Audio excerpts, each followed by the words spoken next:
Hi there, I'm Tom Chick. We're gonna start a new Phoenix Point campaign.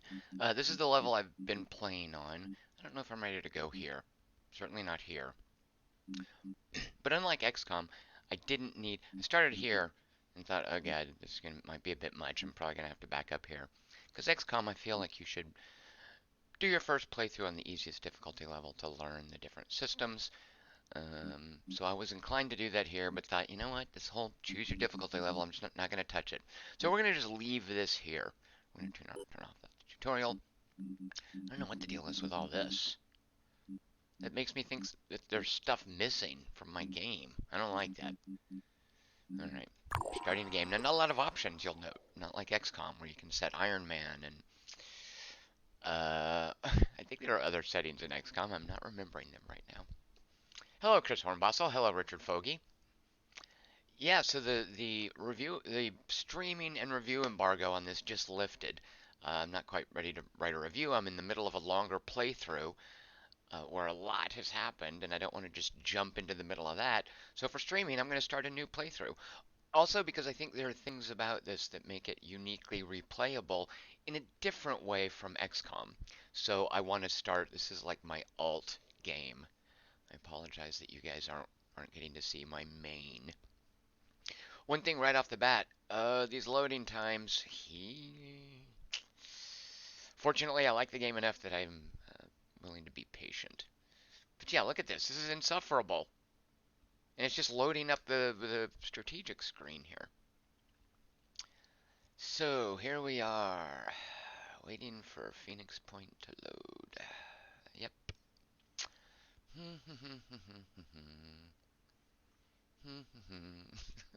Actually, this is unusual. Is it?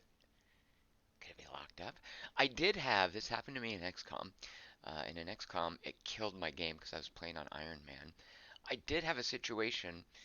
Well, in XCOM, I got to a point. I was playing on Iron Man where it got stuck in the middle of a mission. It just would hang at the enemy turn, and because it was Iron Man, that was the only save I could load, and it just killed my game midway through. It was really frustrating.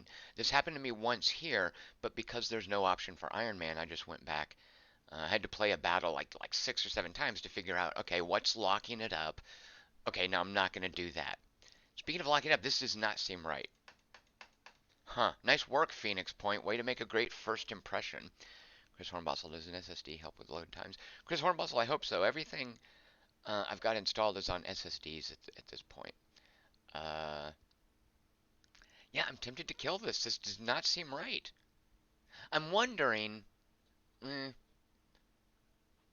let me reboot it. Yeah, solid start, Richard Fogey, right? Yeah, this load time is not nearly as bad as it's going to be. Okay, hold on a second. I'm not going anywhere. I'm just going to shut this down. I'm not going to restart the stream. All right, closing this. There. All right, it died easily enough. Let me just go to the, because I've had it running for a few hours today, and it just, I don't know if it just launched or is this even out yet? I don't, let me just go to the Epic Games library and see that it's not trying to update or anything. Updating 10%, 11%. Okay, that might have been a patch issue where the press build wasn't happy talking to a server. I don't know. Don't hold that against Phoenix Point. Chris Hornbossel says, yeah, it just launched. Yeah, that was like Skyrim on a 486, wasn't it? Richard Fogey, no, not early access. Otherwise, I would not be playing it. It's a full-blown release. 34, 35, 36% updated. Ooh, I'm so excited. There's going to be a patch. There might be new things. I do have a couple of interface issues with this game. Maybe they're all ironed out now. We'll find out. So that explains why the review embargo lifted, is they didn't want us to review it until it was out. And by us, I don't know. I'm sure I don't know if other people have already reviewed it and been streaming it, but I was in the group of press folks who were given a preview build and told, yeah, you can't review this or play it online until 11 a.m. On Tuesday. All right, Chris Hornbossel RPS just posted their review. And yes, Richard Fogier, early access. Late night poker says, whoa, finally a cast when I'm awake from France. How ironic is that? Late night poker catching a midday live stream from me, but late night poker in France. I think I know who late night poker is. Does your name begin with the letter D? No. Is that right? At any rate, hello, late night poker. Oh, there. Okay, let's launch it now. Okay, Phoenix Point preview. All right, here we go. Yep, midday. Late night poker. It's 11 a.m., which for me is pretty early. All right, Phoenix Point booting up. See, do you guys want to see the little intro movie? Look, Unity. Woo-wise. I'm actually going to skip the intro movie. Suffice it to say, ecological disaster, uh, vaguely Lovecraftian things coming out of the sea, causing people to go crazy. The world is getting overrun by evil mist, and we're the remnant of in what may be the a hottest year in shadow history. organization, and the world's split into factions. All right, new game.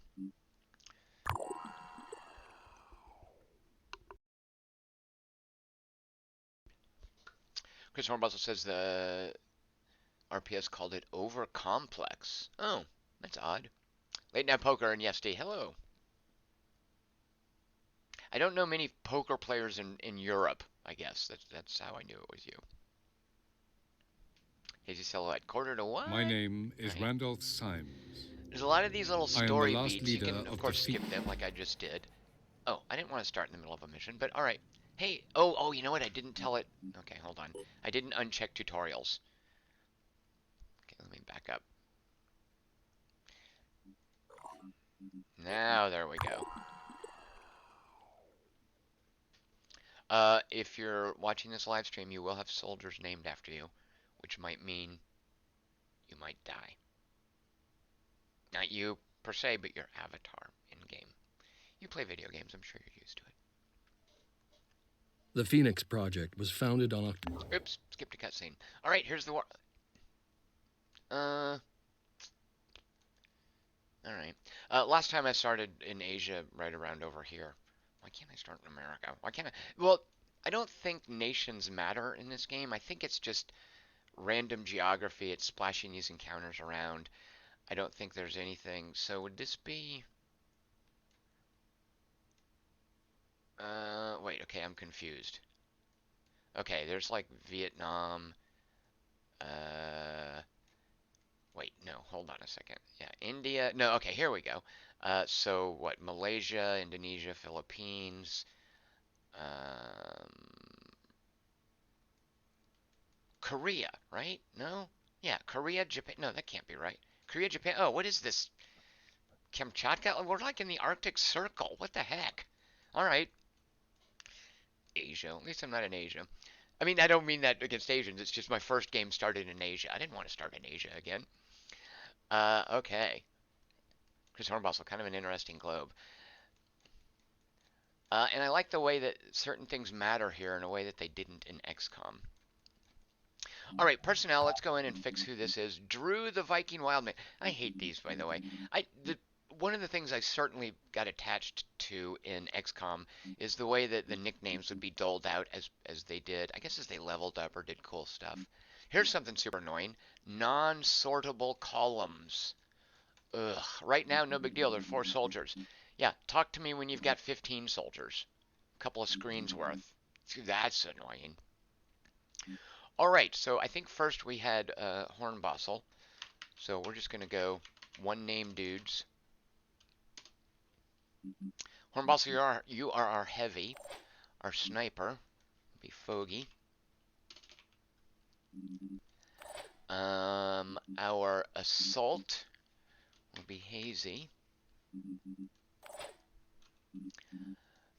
I hope you're okay with being a chick, Dinko. Let's see, Margaret Peggy Craven.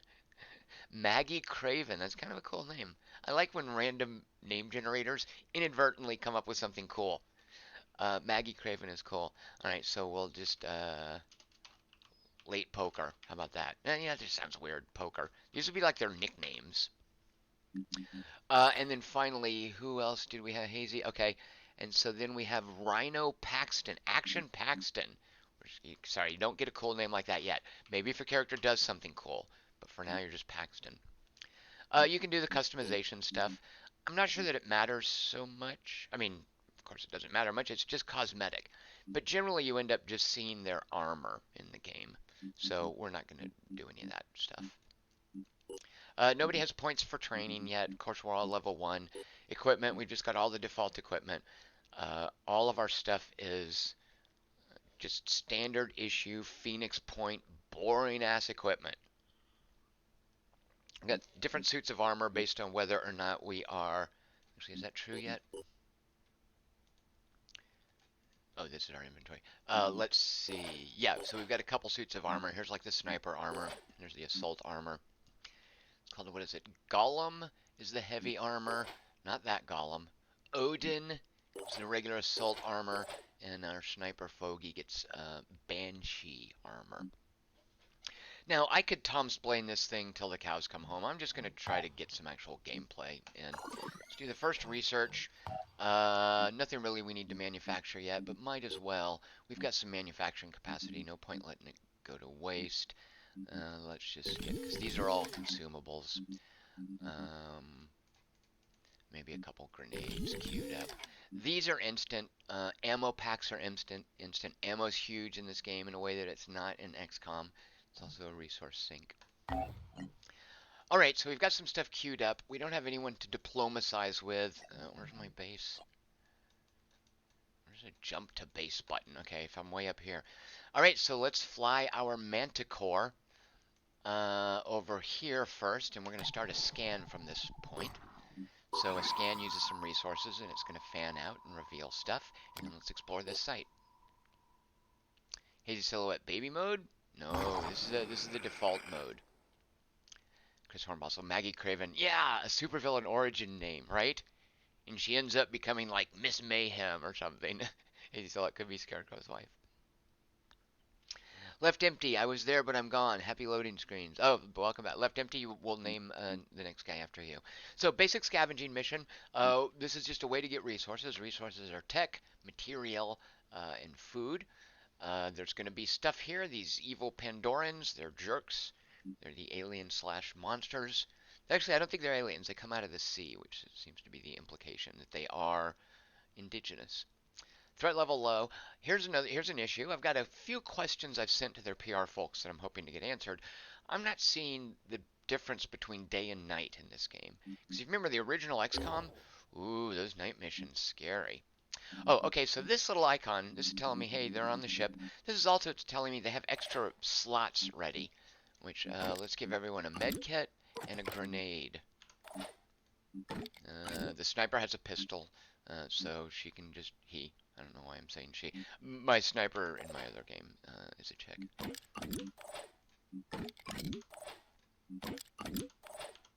Alright, so now if we go back to the list, you'll see there's no alert. Alright, we're just deploying everyone. Richard Fogey, have I played Mario and Rabbids Kingdom Battle? Is that new? Or that's that old Tactical Mario thing? If it's that old Tactical Mario thing, yeah, I definitely played it. Thought it was intriguing. Like a bunch of weird, like, tactical puzzle things, right? LeSquid says, interrupted his usual workday watching me stream. Thank you, LeSquid. Oh, I know who LeSquid is. Does your first name begin with an H, LeSquid? Cube Squared, hello, is that the Doom Marine, right? They look very Doom Marine-y. This, skip it. I don't know why that's there. There are 3 shots of the Manticore coming in for a land. Actually, I do kind of know why it's there. When you the replacement vehicles for the Manticore are really cool. So I think you can admire those screens once you get your cool new vehicle. All right, we've got 4 soldiers so far, and the whole thing I want to show you guys today, and I'll have more to say about this later. My first few missions in this, I was kind of dismayed to find what I thought. It's just another XCOM clone. I was like, oh god, really? But the more I played, the more I realized, no, these guys are doing something very different. Which maybe we'll get to see a little bit of that today. So right off the bat, you'll see the area is a lot smaller than XCOM. If you hold down the middle mouse button, by the way, it quickly zooms out. You can zoom in and out, but if you just want to hold down the middle mouse button, you can check stuff. Overwatch, hugely important in this. Let's go until we see something. Let's get our assault guys going up front. You have 4 action points.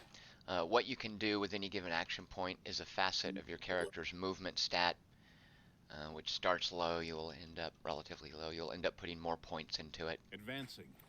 Here's how Overwatch works. We don't see anything yet, but I'm just going to spend the rest of... Oh, you know why the cosmetic stuff does matter, I'm just realizing? It's because down here you get used to their faces.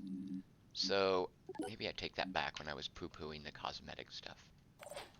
Let's see, is there an elevated area we can get to with our sniper? Yes, we could theoretically climb up here. See this little lit up area? Got an icon there?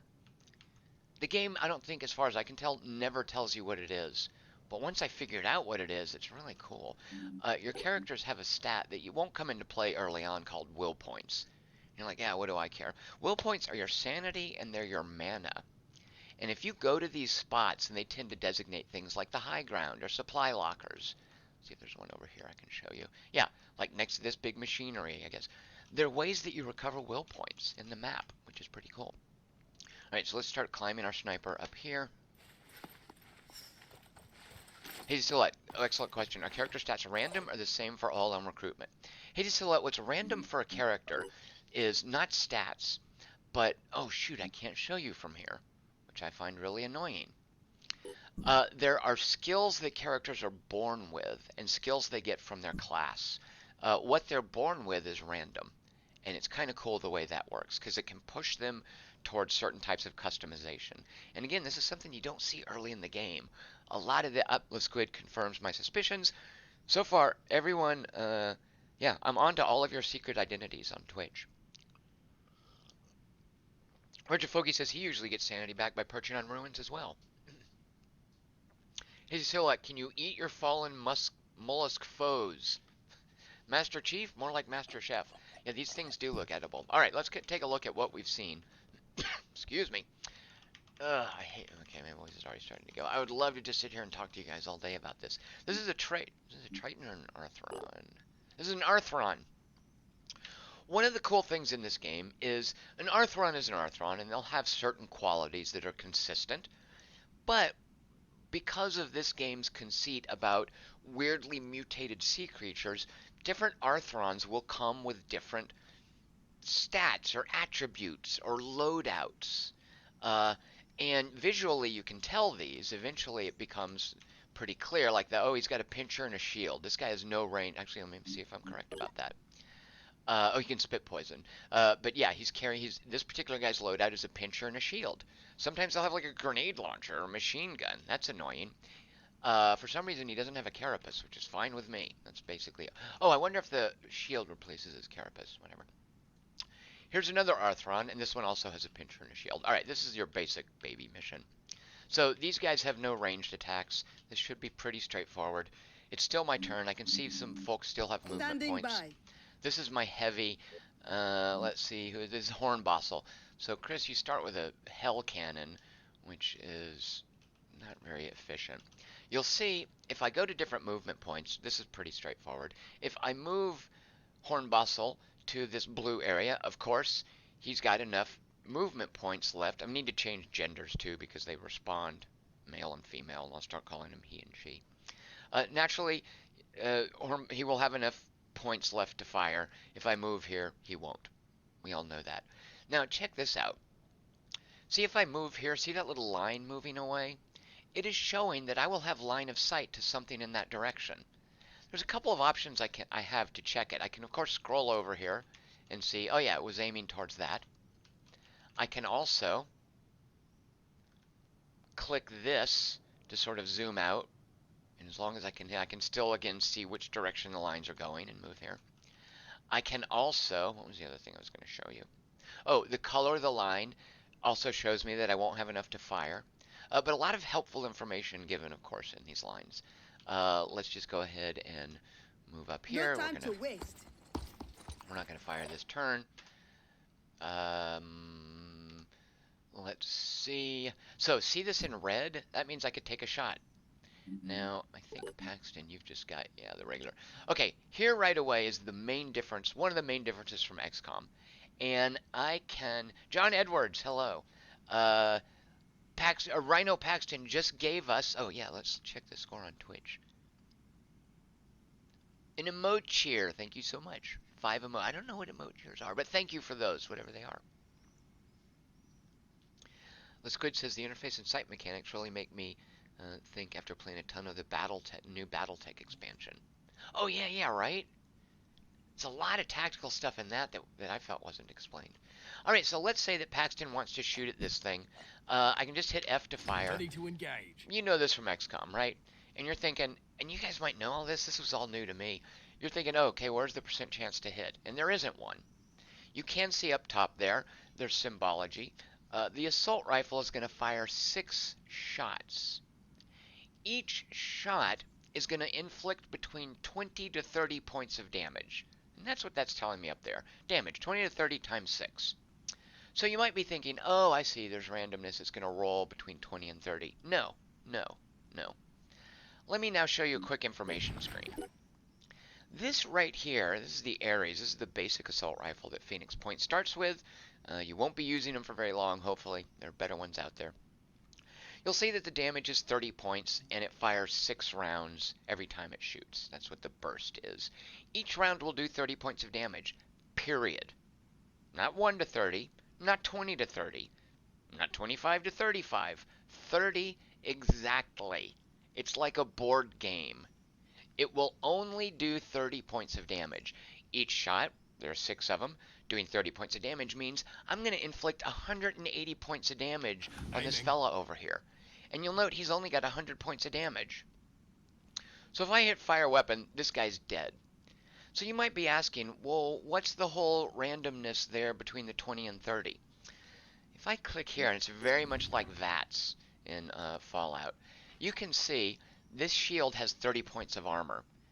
Anything that hits that, because each shot does 30 points of damage, the armor will absorb all of it. It will do no damage to that. But if I hit here, where it's only got 10 points of damage, each one will do 20 points. If I hit here, I thought, yeah, if I hit his arm, where he has no armor, all of the damage will go through. But you'll note, there's no percentage chance to hit, but the size of this reticle and the blue, I'm not real clear on the difference between the bright blue and the dark blue. The size of the reticle is related to accuracy, this character's accuracy stat. And which also, naturally, it's related to range. If I get closer, naturally, the thing is going to be bigger in my field of view, so the circle will cover more of it. Less of the circle will be outside the boundaries of the character model. So all this right here is a super intuitive way of telling me I'm going to kill this guy. Oh, well, no, I'm not. I was going to kill that guy if I hit him, but because you guys saw how big the circle was, that was the chance that any given shot would hit him. None of my shots fell within the strike point. I should have gotten closer. Now, because that guy can't hurt me, he's got no ranged weapon, that's okay. What to show you? So, that, yeah, can I find, no, I can't bring up the fire again because I don't have enough hit points for him. I don't have enough action points to fire. Alright, but I'm going to end that. Let me see if I can get, who is this? Hazy in position to take a shot. I can, okay, because watch, we'll do this again. Alright, let's see if Hazy does any better, and no.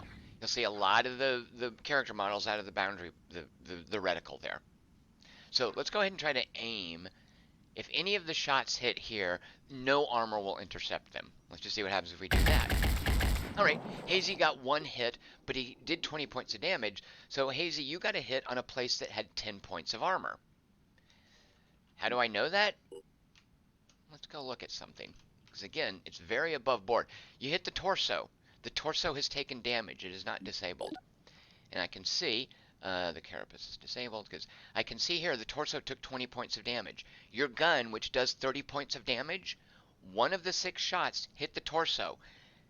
10 points of the armor, 10 points of damage were intercepted by the armor, the other 20 applied to the torso.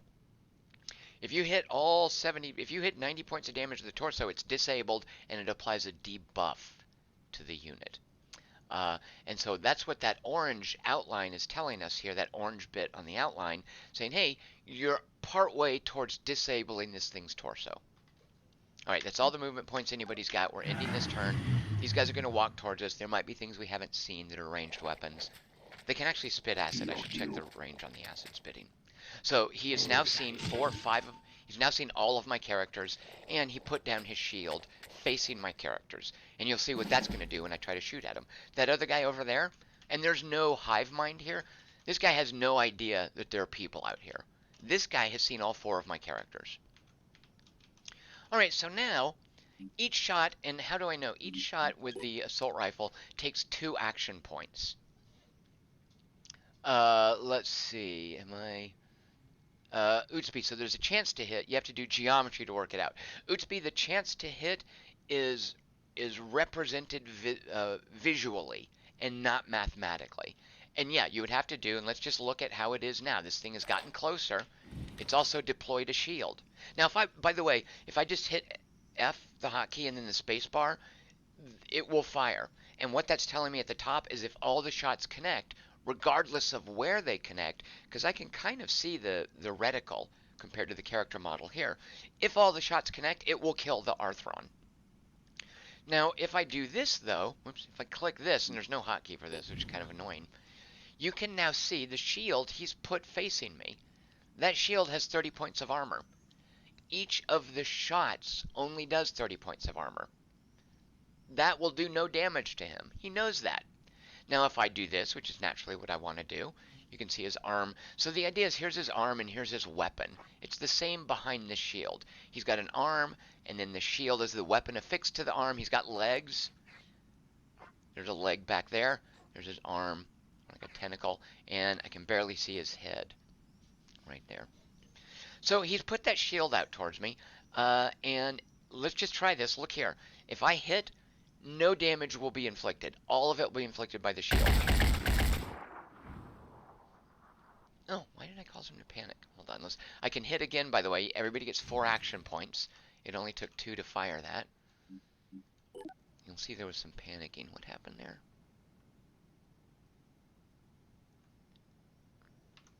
So it said something about damaging his shield. Oh, you know what? Let's see here. I don't know what that panic. I don't know what that was. Let me just see over here real quick. Yeah, nothing's damaged. I don't know why I thought that. Okay, but now let's try to hit this arm. Let's see how this goes. You'll see one of them hit. Actually, was it one of them? It might have been 2 of them with some armor, because I think there was some armor on the arm. So now let's take a look at how he's doing. And you'll see too, so okay, look, 20 points of damage here to his torso, 30 points to the arm. That's a total of 50 points of damage. Now if you add all these up, they add up to way more than 100. If I do damage to this arm, which is unarmored, more than the arm can take, it goes through to his general body damage. It's not like I blow away his arm and now he takes no damage. One of the things you want to do in the game is to repeatedly hit one point that is lightly defended, which is how flanking comes into play. If I can shoot something, a part of a creature that has less armor, then I can get more damage through it. So we've got half of the damage done here. We've still got 2 more shots we can take with these characters. Aiming. Just again, try to aim here at this arm. There we go, and it's down. Enough of the shots hit the arm, which was lightly enough armored to do that last 50 points of damage. Now, you'll see all this randomness. This is part of how an assault rifle at medium range works. Let me now show you how sniper rifles work. And who's our sniper again? Fogey, right? Fogey might not be experienced enough to really show this off yet. Shoot, I can't get a shot. Let's see, can I get a shot from around here? No. Okay, we'll climb Fogey up here, and hopefully something will walk into his range. By the way, once I walk into this shaded area, it's used up even if I didn't need the willpower. You'll note now it's gone. Fogey was at full willpower. So for whatever reason, and you can just see, yeah, line of sight. I wish I could use the line of sight tool even when a character doesn't have the action points, but I'm guessing line of sight is blocked by this building. Alright, so Fogey will hopefully get a nice sniper shot in. Let's just move up here. And then we have, who has our hell? Poker with our hell cannon. Oh, look, it looks like we can get a shot. We have 2 things. Oh, there was another. Yeah, okay, was that a Triton or an Arthron? Let's see. That is, yeah, another Arthron, this one, and they all just have, it looks like it's going easy on me, they all just have melee weapons. But we can now get a shot in with the Hell Cannon, and the Hell Cannon is this awesome, like, one-shot heavy weapon. Oh, shoot, we see more things. Okay, so there's one, you can mouse over, there's one. There's 3 of them over there, 4 of them over there. And it looks like they all are just melee. It's just a pincher and a shield, pincher and a shield, pincher and a shield. Can't see that guy. Let's move the camera around. Yeah, they're all just pincher and shield, which is good. But there's a ton of them. It's an Arthron convention. Now, we can, look here. You can see way up there. I was like, wait, where? Oh, I thought we had line of sight. We do not have line of sight. All right, we still have another movement point. Oh, why? Okay, now we definitely have line of sight to 3 of them from up here. And you could even use partial movement points. Like, let's say, okay, I want to go here. Oh, no, I don't like that. I wished I'd gone further with the movement point. I still can. The movement points are used individually, not the action points. So let's go ahead and get up here, where, by the way, this is now how cover works. Cover is just a physical thing that's going to obscure, because they shoot at me using the same model, that's going to obscure part of their shots they take at me. Alright, so we have that, and look, see, most of that is behind cover.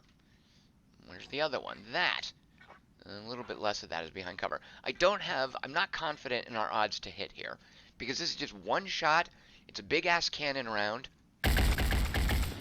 Wait, no it wasn't. Why did I think that? That was not our heavy. That was an assault rifle. Here's our heavy. That's why, okay, I thought it was weird, and it looks like our heavy cannot get line of sight. We know they only have melee weapons, so it's okay to stand out here in the middle of the ground.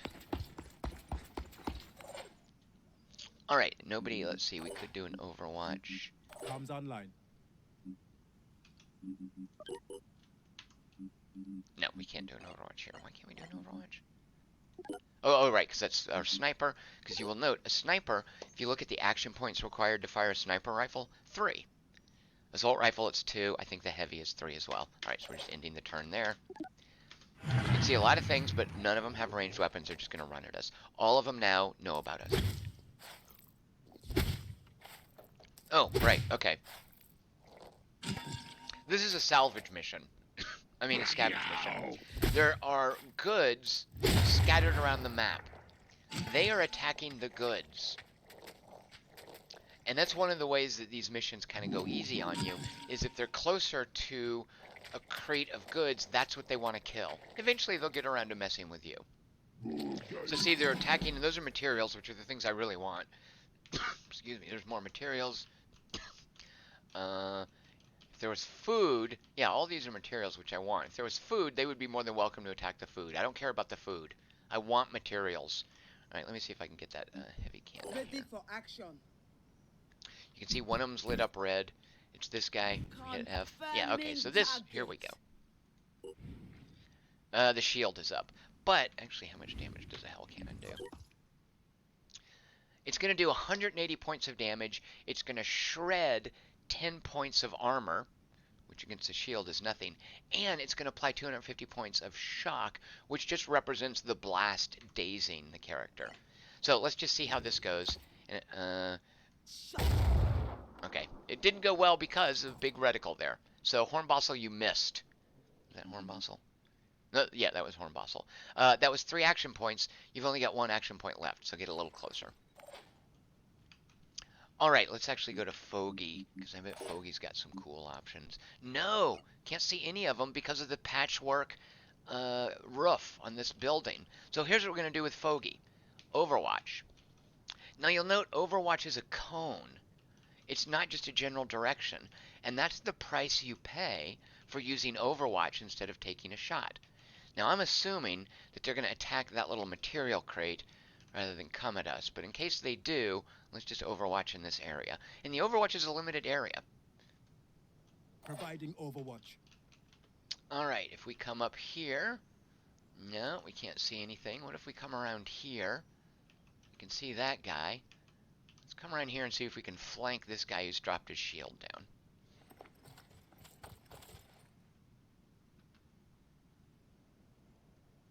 Richard Fogey, how long are you planning on streaming this? As long as my voice holds out, Richard Fogey. If it was up to me, I'll be playing this all day. If it was up to me, I'd be streaming it all day. I might just turn off the mic and let my voice recover in a little bit. But yeah, I'll be here for a while. So yeah, if you got to go to meetings, that's fine. Certainly cool. Late Night Poker has to do a charity stream. Way better than watching this Late Night Poker. Ootspy, hey there. So there's a chance to hit. Yeah. He said the thing about geometry earlier. All right, so we're trying to flank this thing. Let's just see. And there's still some shot spread. We'll sort of center it on the head. Maybe get lucky. Yeah, so now also check this out. We damaged its pincher. Now, its pincher is fine, but if we destroy the pincher, he doesn't have it anymore. You can basically shoot the guns out of enemies' hands. So those were hits in the torso that were absorbed by the 10 points of armor, which is where it's got the armor. Oh, I see. It's got the shield instead of the carapace. You'll see some of them have carapaces on their back, which are really annoying when you're trying to shoot them from behind. See this, by the way? That's like an ammo restock. That's an equipment crate for us. We have, okay. So here we are now on Hazy. Hazy does not have line of sight to any of these beasts. Come over. Okay, let's come over here. I don't know why I need to get you behind cover. Again, these things have no ranged weapons. We're plinking away at it. Again, they've got to get closer to us. Here we have poker. Let's just sort of work our way around here.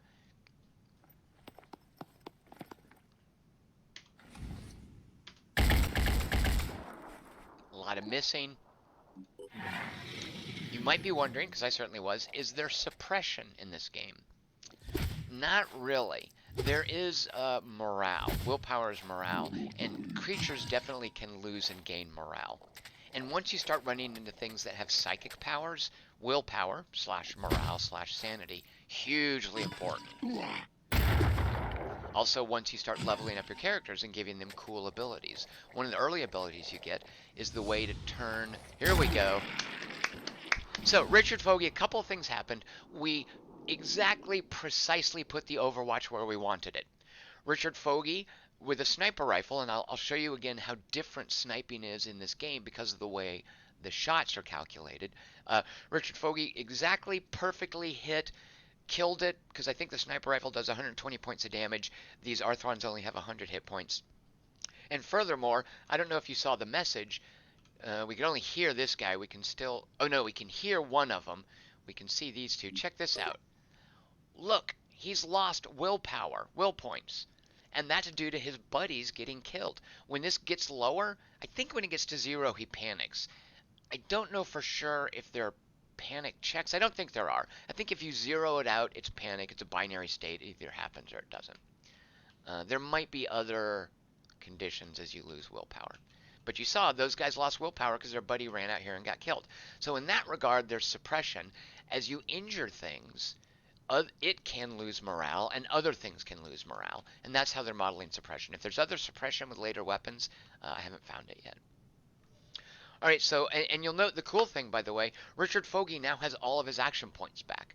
He banked the 3 action points from his last turn, and now he's got them back, and we'll just do that Overwatch again. Let's go to Fogey. I do wish there were hotkeys for the different soldiers. And let's sort of gamble on them coming. They might come, no, they'll come out through here. Because we're basically pulling them out here visually. We don't have line of sight on anyone. That, by the way, explodes. Be careful about standing near it. We can't get to where we can see them yet. But you know what we can do? Let's try a grenade. So here are the things I have in quick slots. I can freely move around between my medkit, my grenade, and my assault rifle. It's not going to take any action points. If I want to go into my inventory and take something out of my backpack or pick it up off the ground, those are going to cost action points, and it's going to tell me before I slide them over here. By the way, you can see here, that red is how much ammo I've got left. Oh, I should have brought more clips. That's what I forgot. We'll be okay here, though. All right, so if I go to this grenade, you'll note with the rifle equipped, here are my options. Space is just, okay, stop your turn. You can reload, you can bash when that becomes an issue. If I was out of ammo, I could reload. Actually, I can't, even if I had a little bit of ammo left in the clip. With this, where I've only fired 2 bursts out of the clip, I could reload now if I wanted to. Those other 4 bursts, wasted. This is a clip-specific ammo management game, and I love that about it. If I was adjacent to something, I could bash it instead of using a ranged weapon. I can, of course, go into Overwatch, and here's the shot. Now, you'll note when I go to my grenade, hey, what happened to all the stuff? You can bash with a grenade. You can throw it. There's no Overwatch with a grenade if I go to this interface. And that circle, by the way, there is some variability in where a grenade lands. That's the blast radius. So let's get a little closer. The grenade is going to take, and you'll see the symbology, or the layover, the layover? That's with a flight. Overlay. The overlay is the same indicator as when you have a rifle equipped. Is if I move here, I'm going to have enough action points to throw the grenade. So let's get over here. This could be a little iffy, because theoretically now these guys are close enough to run up and hit us. And let's chuck the grenade right back here. These guys are in the perfect place to have a grenade. Now you're going to see a lot of information when the grenade goes off. Alright, so stuff damaged, things disabled, pieces disabled. The cool thing about explosives is that they spread damage across all the parts that you're targeting with a hit. And you can see, look at all this over here. I'll go ahead and zoom in so you can see a little better. Whoops. Look at all the body parts that are damaged. This thing's head and its right arm are disabled. It's also bleeding 20 points per round. And all of that we know. I can look in here to see it too. It's bleeding 20 points per round. It's only got 10 hit points. The next time this guy activates, boom, he's dead. Ben Tate, hi there, says I just finished the tutorial and here's Tom playing it. Mike Cathcart, thank you for the 109 cheery anime chicks, which puts you in first place. Mike Cathcart says this almost looks as good as Pokemon. Hold on, I have to cough.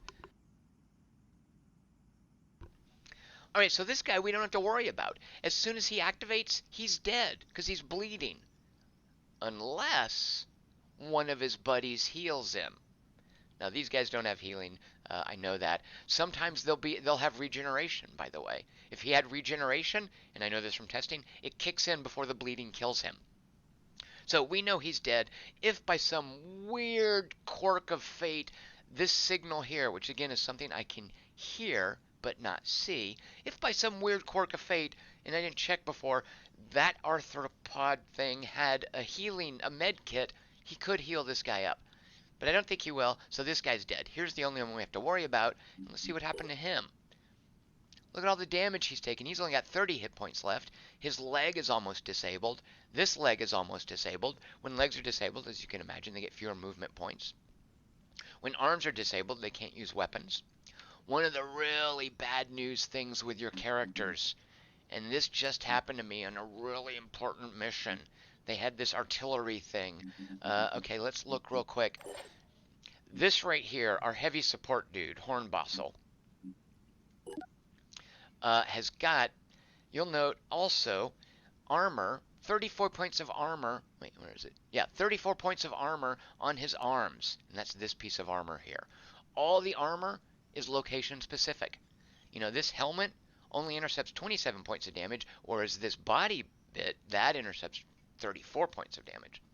So if Hornbossel were to take damage to his arm, 60 points of damage, you'd have to get through this. Each shot would reduce this. Certain attacks that have shred can knock armor off, but each shot above and beyond 34 points will do damage to his arm. If his arm goes to 0, he can't use his arm. Big deal, you say? Look at this. See that second to last text entry on that cannon? Hands to use, 2. Alright, if you lose the use of one of your arms naturally, you can't use that weapon. And if you haven't thought about that and carried a pistol along, well, guess what? That dude is just a meat shield. Better yet,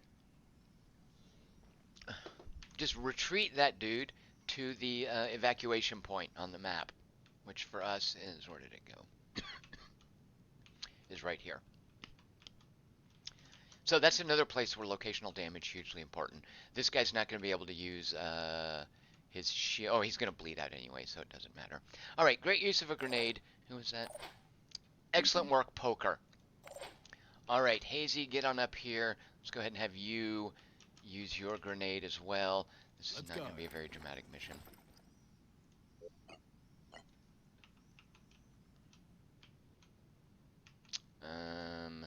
Actually can't quite get it in there. Let's see. Let's try this, because I'm not real clear on the destructible. Like, I'm not real... Oh! Okay, this seems to be telling me this explosion will go through that wall and kill both of those. I haven't tried things like shooting through walls, which I could do. Check this out. If I equip this, I can free fire. I can try to shoot that thing through the wall. I can shoot that explosive thing right there. I can shoot that tree. I could friendly fire. There's friendly fire in this game. If there was someone standing right behind Hornbossel, and I needed to like shoot it and it was that close, some of the shots might hit Hornbossel right there. So there's free fire in here. Let's see if that's correct about the grenade. Executing.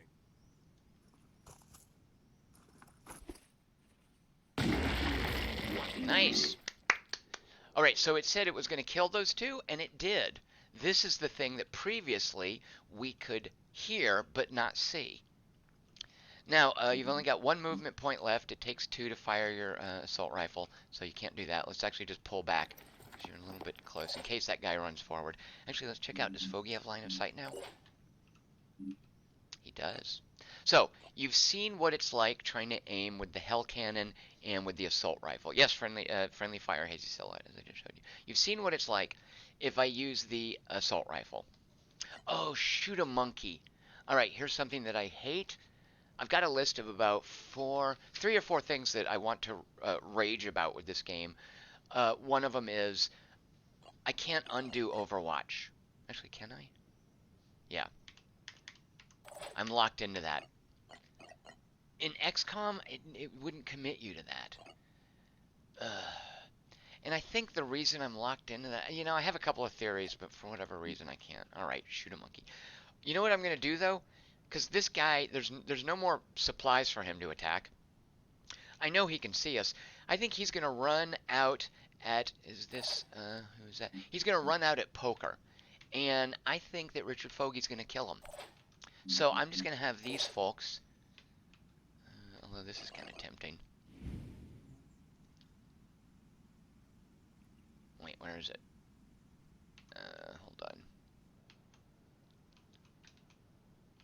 Oh, right there. Right in front of me. Right there. It's behind that big piece of machinery.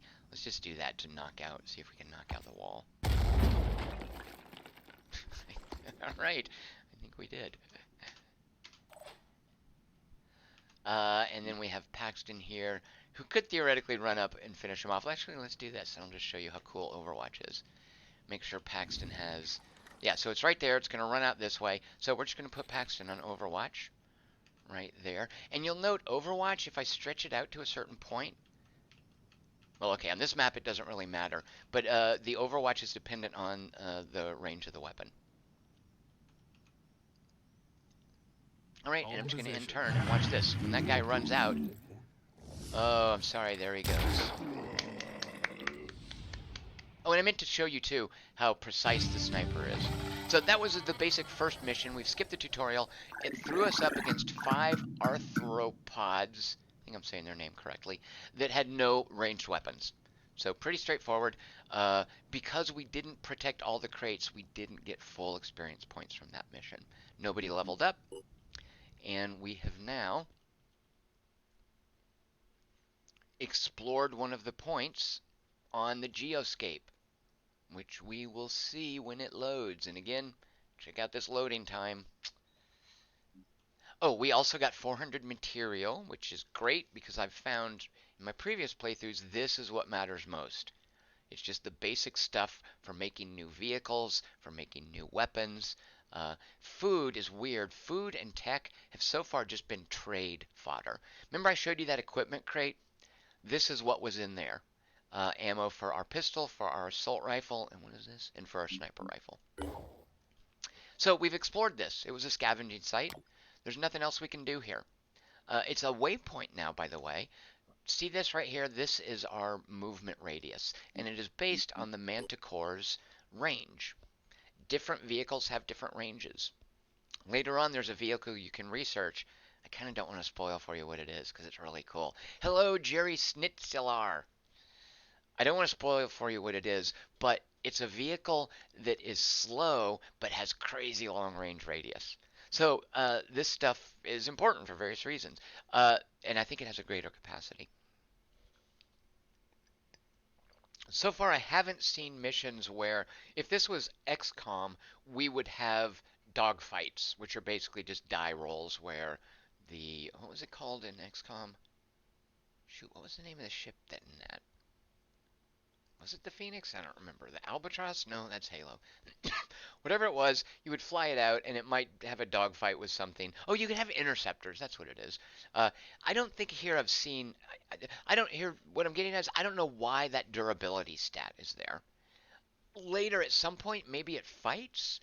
But so far, vehicles have just been transport where all that matters is how quickly it gets there, how far it can get before jumping to waypoints, because these let it refuel basically, and how fast it gets there. I don't know why they have durability. Firebrand. Someone remind me, what was the stupid thing called that your guys ride around in XCOM in the original, and I think the remake?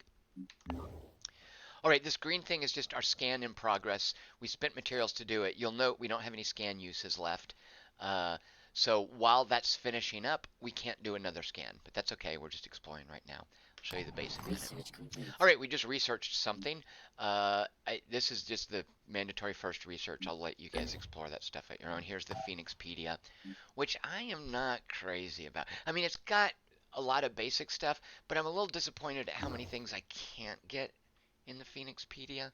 So, put me down as not really a fan of that yet. We've killed, oh, I keep calling them arthropods. They're arthrons. Oh, right. It's like someone named Arthur and Ronald. Arthron. We can now research them. Haven Recruitment Protocol. We're going to do that because that's how we get new soldiers. It's 13 hours. It's also the shortest one. We're not spending, I don't think, yeah, we're not spending this research. We've got one research lab, which determines how quickly this goes. If we want more research labs, we can research things more quickly. How do we get those? We go to the base, and look, we've got 4 spaces where we can build stuff. We've got 9 more points of power.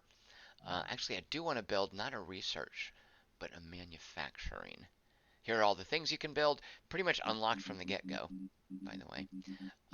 Let's unlock... Where's the thing that actually makes construction materials? It is the fabrication plant, right? That produces weapons, armor. No, that gives you manufacturing capacity. Where's that thing? Because you can make food. Maybe you can't make that stuff. If I make another satellite uplink, I can have multiple area scans going. Well, I don't want food, but let's go ahead and get this med bay built. Because as guys get injured, it's nice to have them recover quickly. So there's already one here. All right. No diplomacy. We haven't met anyone yet. Manufacturing, we're doing that. Here's our personnel. You'll note this, by the way, exclamation point. We lost stamina. What's stamina? Well, it's one of those things that I think is not very well explained. Maybe I just haven't looked at it correctly. Let's see. Stamina you lose. Let's see, is it down here? I know somewhere it tells you briefly about stamina. Stamina you lose as you do missions. And if you don't rest, even if you don't take damage, when you go into a mission with a lot of stamina missing, you get fewer action points. But we're fine for now. Alright, let's explore this site. Sky Ranger! Thank you, Hazy Silhouette. Yeah, so that was the original XCOM. Squid says that in the original XCOM it was also called Large Hearse. All right, so here are these FTL style. This is what I associate them with. They probably were in something before FTL. These are these multiple choice encounters that we have. Synedrion is one of the three factions in this game. On this playthrough, I will not be cozying up to Synedrion because that's what I did in my other playthrough. A lot of the replayability in this game has to do with which faction you make buddies with. So we just want to do stuff these guys don't like. Bellamy. This is a haven. So we found a haven. You'll see why that's important in a minute. The situation is tense. Someone figured out that our open and democratic society would be easy to infiltrate and steal from. So someone pretended to join us, and they made off with some critical research, which they want to sell to another faction. Alright, I've seen this in my last playthrough. The citizen sighs. Well, I said they made off, but the truth is they didn't get very far. In fact, they're stuck in the haven. As you can imagine, it's a strange situation. They pretended to be our friend. They lived here for months, all to make a profit. Suppose old habits die hard. We could assist them with this problem. So we could do a mission that will give us points with these guys. And I'm actually going to do it because I want to show you something else cool. Normally in this playthrough, I'd just cancel because I don't care. I'm not going to make friends with these guys. But I just want to do this to get experience points and to show you that you'll see that previous mission was against a bunch of Arthrons, the basic alien type. We'll start meeting more alien types as we go. This right here is going to be a mission against people. And it's going to be in a very rigid body bag, as you suggested it was also called. It's going to be in a very different kind of environment. It's going to be in a Synedrion town. And they've got this cool, like, curved architecture, futuristic looking buildings.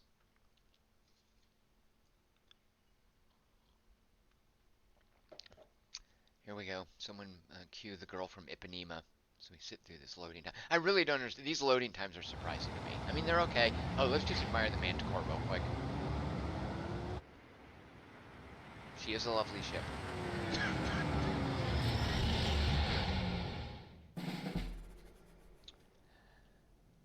So, looky here. What? Look at these crazy. So, this right here is just for show. Because again, you'll see, this is a relatively small area. Are all the maps this small? No. And you'll note we start out seeing this dude and this dude. What are they? Let's look. This is Lola Simpson. She's a level 2 sniper. Hello, Lola. These are the stats that she's got, which are the same things that our sniper can get. This is the armor she's wearing. So she's got a different... Oh, no, they're all Praetorian armor bits. So they don't... Let's see, Praetorian just looks like crappy indie armor. Yeah, okay, it's not that great. And she's only got a pistol. Way to equip your sniper, Synedrion. Nice work. Alright, let's check her buddy. Ah, that looks like a heavy. No, why did I think that? Paulina Brahm. Level 2 sniper with only a pistol. The game's going easy on us. See this sniper training? This means she can only use snipers and handguns. I think she can actually use other things, but it tends to, like, always miss.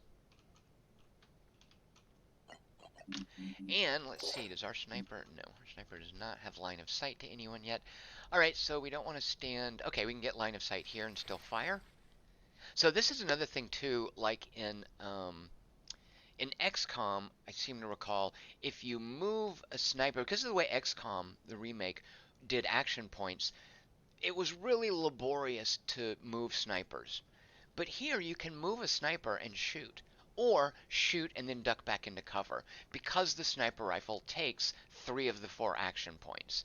By using more action points, you know, more discrete units rather than fewer discrete units like in XCOM, it gives you more flexibility. And ultimately, by the way, you move a lot farther. I'm finding these missions, when I'm not Tomsplaining through them, play a lot faster than XCOM missions. So here's a sniper. Look at that reticle. We are definitely going to hit this guy. Excuse me. We're definitely going to hit Lola Simpson. It's just a matter of, are we going to hit the 20 points of armor on her torso or the 20 points of armor on her arm? This, you can see the sort of the arc between like 4 o'clock and 5 o'clock. that could be a miss. And there's a little tiny sliver over there at about 8 o'clock that might miss.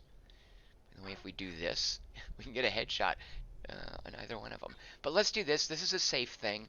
Once your sniper gets better and gets better accuracy and uses better weapons, this circle gets much smaller. And you can do this sort of thing and be guaranteed a headshot. And that's one of the cool things about leveled up snipers. Or, let's say you want to destroy something's weapon. Where's her pistol? You can be guaranteed a shot against that pistol. You could guarantee a leg hit to slow something down from running towards you. So by the way, the default, if I just don't aim, it's just taking and we can just now see what was hit. That was a hit against, yep, the torso, as you might imagine. It did 90 points of damage against the torso. 20 were intercepted, so we can infer from that that the sniper rifle does 110 points of damage. Let's check and see if that's correct.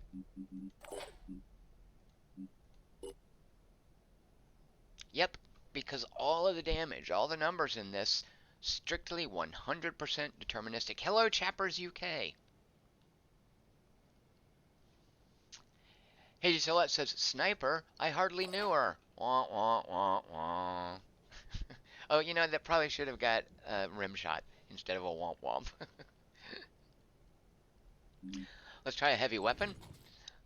See, look at that. That's not going to be very reliable. Actually, can we... Wait, is that a new person? No, it's still just those two. See down here, even if you couldn't see them, the folks that are visible to any of your people get an icon here. And if you hover over the icon, it jumps to the person. Alright, so let's actually, this is not a, actually is it? I was going to say the Hell Cannon does not have a blast radius. Yeah, it doesn't. It's just a big old fat bullet that penetrates armor. But let's maybe work our way here. We don't want to shoot from back here because the way we might accidentally hit someone. And actually, I think I've just ruined my line of sight now. I want to see what happens if I do this. Can I shoot through that glass? Okay, looks like I didn't. I only did damage to the glass behind these dudes. Yep, I blew out this little glass panel. I can zoom that. Yeah, alright, so I knocked out a piece of glass. Nice work, Hornbostle. Comms online. Alright, Hazy. Get on over here. Now again, the way cover works, it's not like, oh, minus 30% to hit. Nope, this is just a physical object, this tree, between me and them shooting.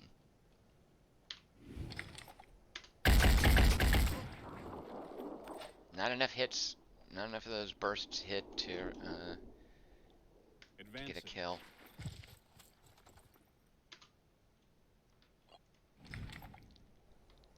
Alright, so they're going to be 6 shots, presumably, and because they're all lined up, at least one of them's going to kill this person, and then maybe hit that one there. Let's see how this goes. Alright, well, we killed one of the guys, didn't we? Oh, look, there's some... Oh, I didn't see that. There's someone on the building up here. Shoot a monkey. Still only a pistol, which is okay. Sarki Bayen. Fortunately, none of them have grenades. Alright, and let's just start getting some flanking action. Run around over here.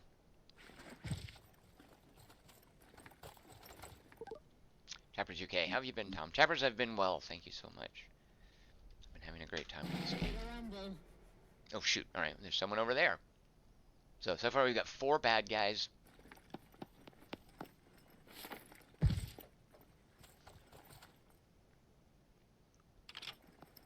Now the thing about pistols, they only take 1 action point to fire.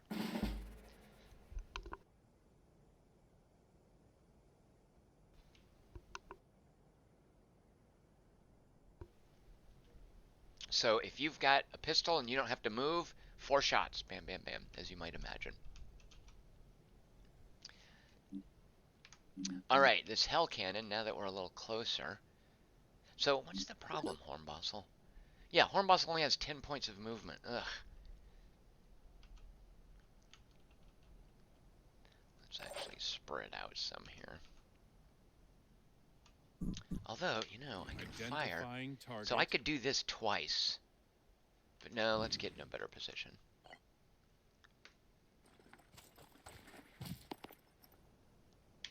Taking aim. I like my odds there better than there. Although that guy is flanking me. Ugh, look at that. That's terrible. Place a grenade over there?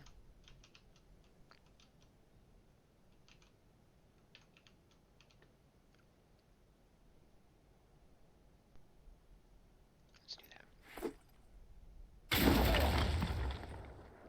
We damaged... Oh, this guy has a sniper rifle. No, okay, Hephaestus is the pistol. The sniper rifle, I think is called the Pythagoras. Look at that. Look at how much damage we did. Look at how much armor we shredded.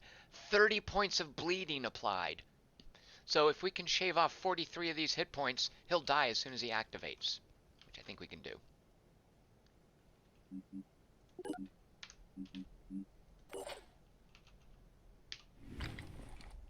Look at that. The entire reticle is placed on Polina Bram's torso. All 6 of these are going to hit. It looks like there's a very, very slight chance of a miss. It's inconceivable there would be a miss. I'm guessing all 6 of these shots are going to hit. You'll see it says damage 10 to 12 times 6.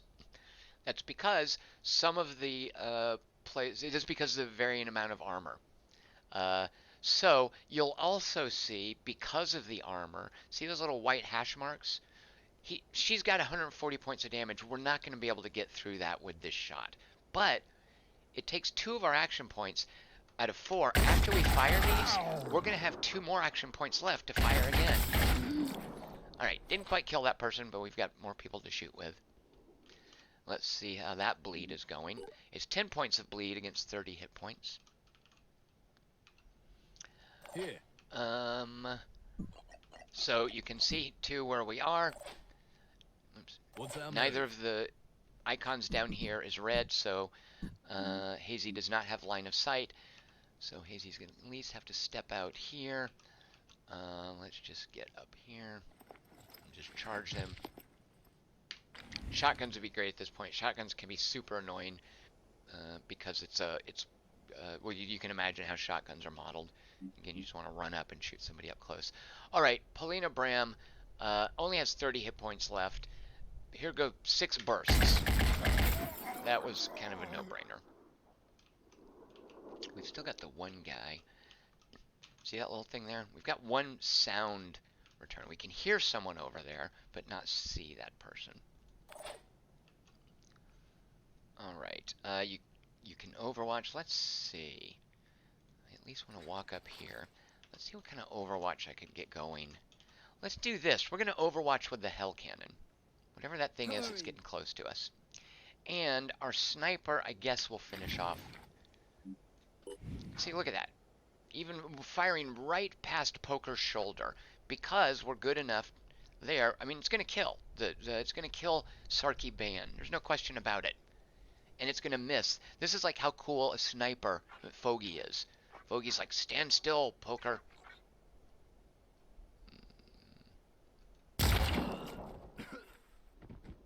Poker's like, whoa, what was that? You just grazed my ear, dude.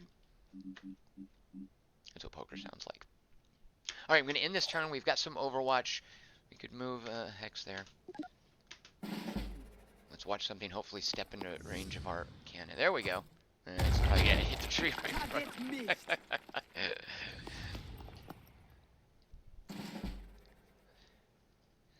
Alright, let's see. There's one guy. See this over here? Piece of equipment was dropped. What was it? Well, I don't know unless I walk over there. Will I get it if I succeed at the mission? Yes. So, no need to run over there and grab it.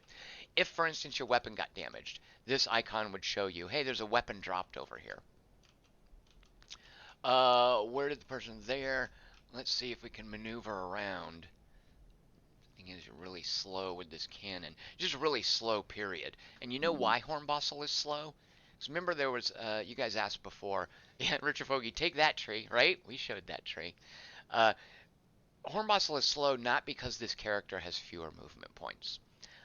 All of the actually, that's not entirely true. Um, you start unlocking recruits that are markedly different for reasons that you will later find out. But at this point, all the recruits are the same. What varies is these. Okay, well, what varies are their birth skills, and they don't have those. Like they unlock uh, at certain intervals, and they're randomized, and that varies. But the reason that Hornbostel is so pokey is look at this armor. Speed -2. So 12 movement points is now 10. Just have a minus on speed. And there's -1. So Hornbostel should have 13 movement points. He's only down to 10. It's not a percentage, is it? You know what, Hornbostel, I might want to undress you later to see if that's correct, just to test that. Alright, so let's move 2 spaces up here.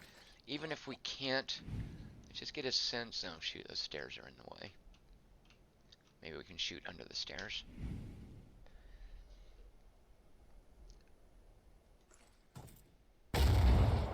There we go. I think we have now opened a way for our other folks. Yeah, I think we opened this panel right here. We didn't. Okay, let's see. And again, that damage is a physical object. Let me see if I can show you guys. Let's run forward. Moving out. Okay, look at this. See that? That's like a hole right there that I can shoot through. That is the wall. That is a damaged hole. I didn't knock the whole wall out with that hell cannon shot. So, I can't, if I were to try to shoot the gun out of, who is this? Out of Dagmara Boland's hand, I would first hit the glass. So let's just see how this goes. I got a good feeling about this. Alright, 10 points of damage. One thing hit. 20 points of armor soaked it up.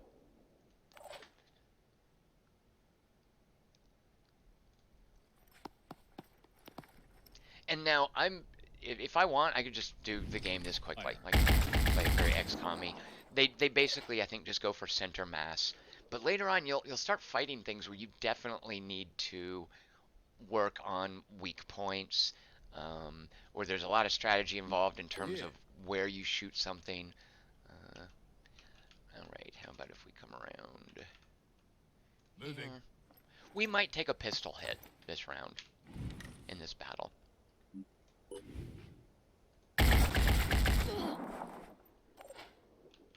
see. Are they losing will as they get hit? Yes, look at that. Okay, so by my understanding of this game, when Dagmara Bolin activates, Dagmara's got to be is that a chick name, a dude name? She will panic. So let's see. Can we get to a high spot?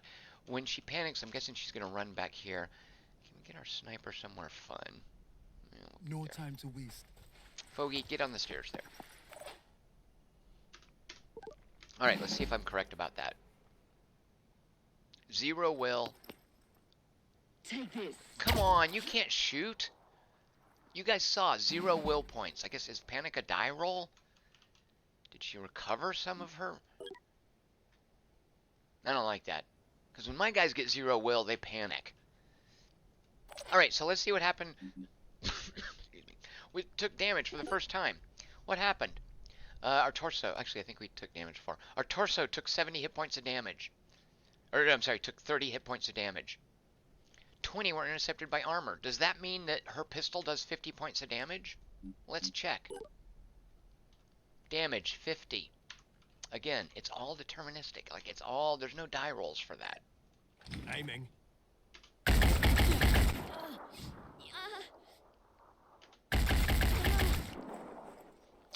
Right now, we're just, throwing lead.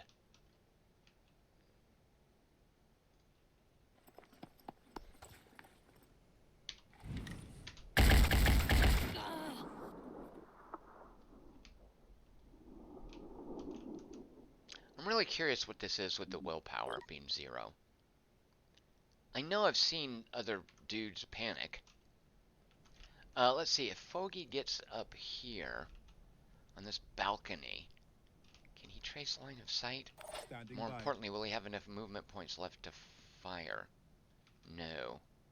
What if he comes around here? Alright, well, he does have line of sight. Why is that taking so many movement points to get up there? Oh, I see. Well, you know what? Check this out. Here's how badass Foggy is. He runs up here, doesn't have enough with the sniper rifle, but switches to the pistol Zooming in. and damages Dagmara's pistol. Doesn't have a full action point left, so just hang out there for now. I'm on the move. Knocked over that sign. Good work, Hornbostle. Alright, this should do it. Oops. Ready to engage. Nope. Just a bit off.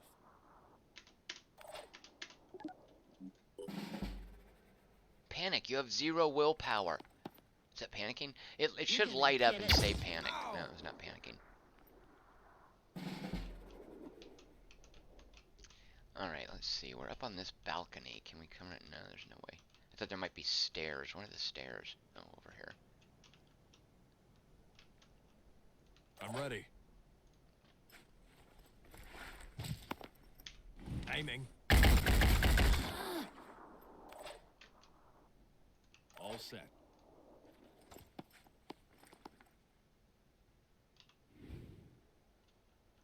Oops.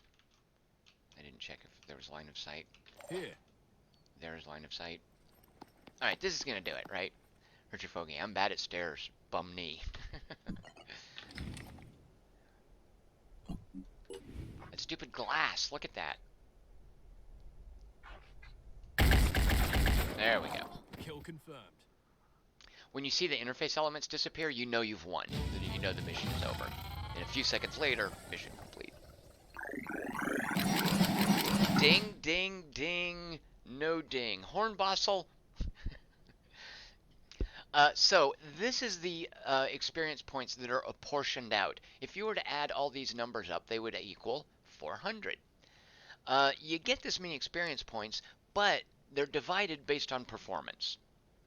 Furthermore, you get skill points put into a pool that is a global pool you can spend out of. We're now going to spend some experience points.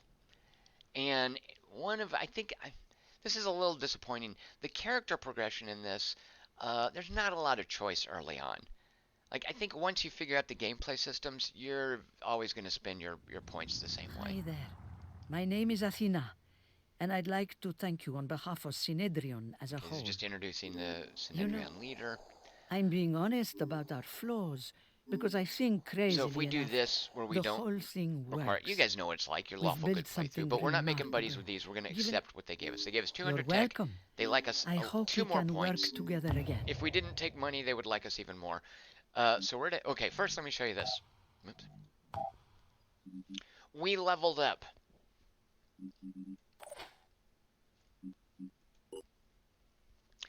Fogey gets 50 skill points to spend. See these 17?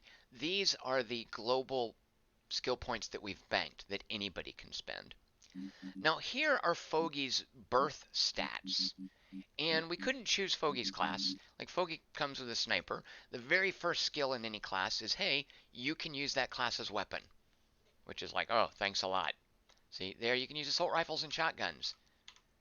Look, heavy weapons, mounted weapons, jetpack. Oh, I should have showed you guys the jetpack. The jetpack's cool. So, let's see. Let's go back to Fogey. These are the randomized birth stats. And they're not always in slots 1, 2, and 6. It's just scattered. So we could now spend points giving Fogey. Oh, that's awesome. But Fogey's not using heavy weapons, so I kind of don't care about that. That's a waste. This right here, oh, I don't care about that at this point either. Certainly not worth 25 skill points. What is this? This makes Overwatch cheaper. Now, this is helpful. We might get this, But here is why I'm a little disappointed in the character progression here. You could also put points into strength, and strength, the tooltip will tell you, is a facet of how many hit points you have and how much stuff you can carry. Go over to equipment, we can see we've got 13 out of 18 encumbrance, which is fine by the time we load up. Oh, and check this out. If I click this here, a couple things happen. First of all, because of that last mission, oh, Fogey, did you not fire a shot? That can't be right. If I click this here, like it just loads that kind of ammo. We've got enough encumbrance to carry 2 extra clips, one, and we can even put a grenade in there. So no point putting points in strength right now. Maybe later. Let's see what else we can put points. Willpower. So you guys saw willpower will eventually be used to fuel special powers. Like, where's an example? Oh, it doesn't show you the cost. I wish it would. This right here, this quick aim, that will cost willpower points. Here, let me show you. Here's why willpower is huge early on. Dash. Dash is, and I didn't realize this. I played so much of this silly game without realizing how important dash is. And especially if you got like a shotgun. The assault class's second ability is always dash. It only costs 10 skill points, which is pretty cheap. Dash lets you spend willpower for movement points. And that's huge because it's not using your action points. You can dash someplace and still have 4 action points, which with this assault rifle means you can fire it twice. So dash is a huge, it makes, for the assault classes, it makes willpower singularly important in a way that it's not for the other classes. Alright, so back to why I'm a little disappointed at the character progression. So no point giving Fogey willpower. These 8 points, once he starts getting any special skills, they're plenty for that. He doesn't need extra encumbrance capacity. And if we're getting shot, we're not playing right. So we're not going to give him extra hit points. None of these skills, I mean, yeah, that's nice, I guess, but we got 50 points to spend. Here's what matters. Fogey can move 14 squares, because remember, look at Hornbostel. Why is he down to 13? Remember Hornbostel's speed was 10? It's because of this armor. Oh, you know what? I bet it's that weapon. Where is he losing that other point of speed? There's -2 speed. There's -1 speed.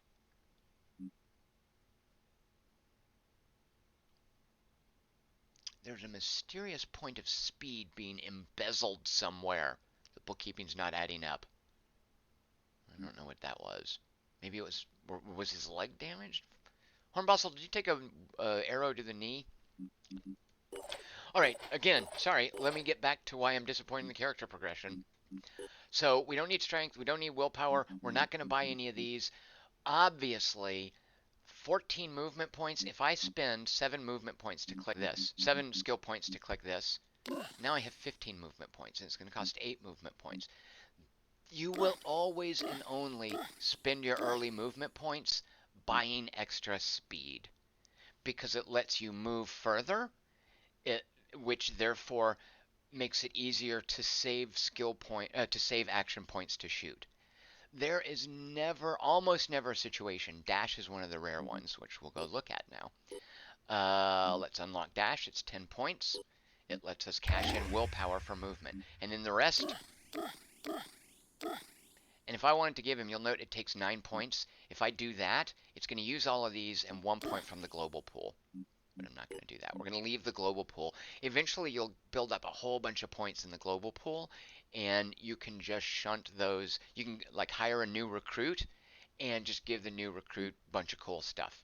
Better stats, at least, make them faster. You can't give the recruit these things until the recruit levels up, but by golly, you can give your recruit speed. Because otherwise, new recruits suck, because everybody else has got their max of 25 movement points, and your new recruit has 10 movement points. And it's like, oh, we gotta wait for the new guy to catch up. Get the dash. Get the dash. Whoops. And that's everybody leveled up, right? Oh yeah, Hornbostel didn't level up. Come on, Hornbostel. You know what? I think I want to give him points out of. And yeah, he's about to level up. There's no point to spend out of there. All right, so we've leveled up. You can see this icon. For some reason, health is blue. I don't know why on earth. Obviously, mana is blue. Health is red. I have no idea why that's not a red line. This is just showing us that Hornbossel's a little bit wounded, and this is the white line is everybody's stamina. It's showing that everybody's got 9 points of stamina missing. Now, I don't know when. I think it's in the Phoenixpedia somewhere. Somewhere in here it tells you when the uh, action point hit kicks in with stamina. I actually kind of want to find that. Caused by a battle with low stamina. That's exhausted. There's another one that's just tired, right? Tired. Caused by entering a battle with low stamina. Yeah, it doesn't tell me what the stamina threshold is. Yeah, I'm really unhappy with the Phoenixpedia. All right, so we're here at a haven. Look here. Now we can look at haven info. Havens are like bases. Look, they've got these 3 buildings. They're making energy. They've got a residential district which supports their population. Their people are starving. They're making some food. Once we learn how to trade, we could get food from here. And they're making some research. Once we learn to trade, we can get research from here. We could also do a raid mission. If we want to steal some of their food, we could. They won't like it. You know, we'll lose 20 points of relationship with them. We will like them 20 less. They will like us 30 less. Their enemies, New Jericho, will like us 2 points more. They'll be like, oh, we support you raiding Synedrion. Threat level is high, though, so we're not going to do that. At this point, this military strength, I think, is related to how many defenders they're going to have. So that's what happens at a haven. And we're going to discover these things are all over the place. All right, let's go and explore up here.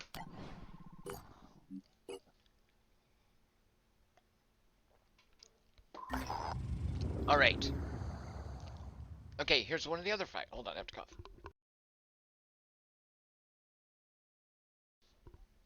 All right, I don't know how long I'm going to hold out. I think my voice is starting to go, but I would love to play more of this. Like I mentioned before, I might just go off mic and keep playing for a bit. Hello, Lord Kosk. So, Disciples of Anu are New Jericho and Synedrion are the 3 factions. Disciples of Anu are the crazy religious faction. New Jericho is the military faction. Synedrion is the hippie tree hugger faction. We've met them. The haven is New Z. So each haven belongs to a faction. The haven has a name, and the haven leader has a name. And they can all be referenced individually, so don't get too confused. This haven, a mutated worm infestation, is causing serious problems. So this is going to introduce us to another type of alien with this basic mission. Let's do this. Pretty straightforward. No alerts other than, hey, some of these people are kind of tired. If we wanted, we could just deploy a few of them. But nope, everyone's going out. Let's go meet the fireworms. Lord Kosk, I am so lost. It's Tuesday. It's too early. Lord Kosk, they lifted the embargo on this at 11 a.m. and I was just really eager to live stream it and show you guys some stuff. And since it didn't win Request Wednesday, and I'm just going to be reading a lot of text on Wednesday, I wanted to boot this up anyway. So here I am, early in the morning, live streaming. There's the Manticore. Completely unnecessary cutscene with the Manticore. Alright, so we're kind of, I think this is the same. I wonder if this is the exact same map every time. It might be, because this looks super familiar. I wonder if this is all, yeah. I don't know how it does map variability. Like, I'm pretty sure in XCOM there are like modules that get mixed and matched so that the maps aren't technically the same. I'm not sure how it works here. I haven't really been paying close enough attention. But I do know we're about to meet fireworms. There's no gray icons here. We haven't seen anything. Naturally, you don't want to get close to a fireworm. So let's just set up some Overwatch. In case one comes through here. Let's come Overwatch over here. There's a fireworm. Look at the cute little guy. He's only got 50 hit points. If 2 of our 6 shots hit, we'll kill it. closer? We can. It's just the one, right? Oh, shoot, I might have... Oh, there's two. Oh, good, okay. Because I think here I was going to block line of sight. And I have blocked line of sight to it. All right, hold on. Let's back up. Let's go. I actually just want to set up Overwatch here.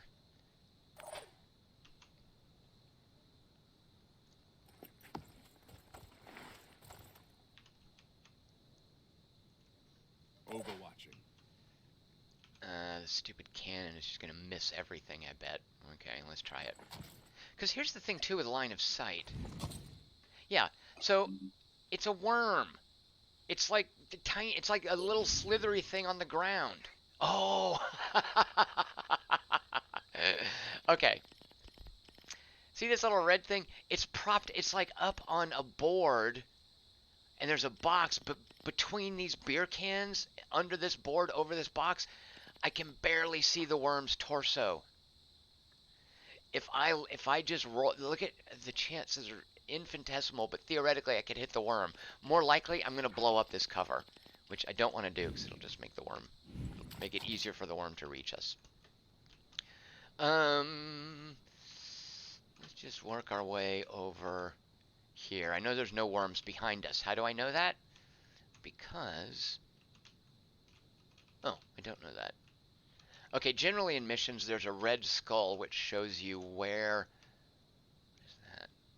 I don't know why that's there. That might be like an egg or something. It shows you where bad guys spawn. For some reason, there's no red skulls here. So actually, we want to be careful and not go too far. Sprinting! Alright. Can we snipe a worm? Not from where we are. Can we get line of sight? Here? No. Here? Here? No. Here? No. Alright, well, let's just, actually, the pistol. What does it do? 50 points of damage? Yeah, 50 points of damage. So, let's just get close enough. That's going to be one action point. See, by the way, wherever I move the cursor, the little movement reticle, it shows how many action points I'm going to have left. And it shows even if I will have part of an action point left, which I really like.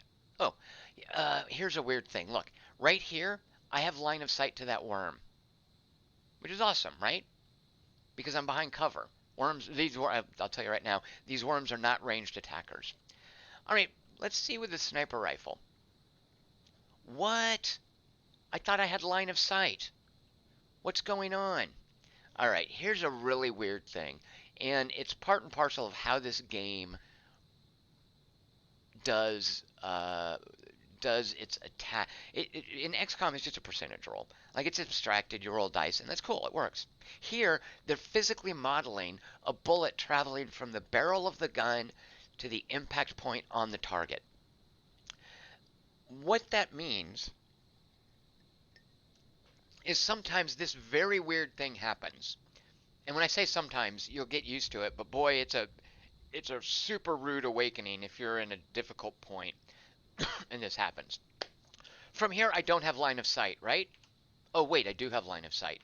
Oh, wait, I don't have line of sight. Oh, wait, I do have line of sight. What is going on? All right, watch this. Let's walk up here. Oh, God, sorry. Coughed right into the mic. Here, I have line of sight. Look. Boom. I can see it. Plain as day. Just the pistol, I stand up, shoot over the barrel. Yeah, straightforward. Let's go to the sniper rifle. No line of sight. Why is that? Because you shoot the sniper rifle from a kneeling position, as you can see when you have it equipped there. If I kneel behind this, I am firing directly into it. However, if I have the pistol, I am firing over it. Now, you can tell that by, remember, right here, if I show this destination, depending on what I have equipped, it will tell me whether or not I have line of sight. For instance, if I have the sniper rifle equipped, and I walk here, the sniper rifle, because I kneel, will bang into this before it traces line of sight to that. But if I walk up here with the pistol, I have line of sight to both of them because I fire the pistol from a standing position. So it's a little weird. I think it's something that you will eventually figure out. And I think it is that right there kind of exemplifies how this game does gunfire completely differently from XCOM. All right, so naturally we've got the pistol. We'll be able to get in 3 shots. Is that right? We've got 3 action points? We do. Sweet. Okay, Bogey. Let's shoot at that fireworm. All right, it now knows we're here. We got it. We don't have line of sight to the other fireworm, but we will overwatch with the pistol.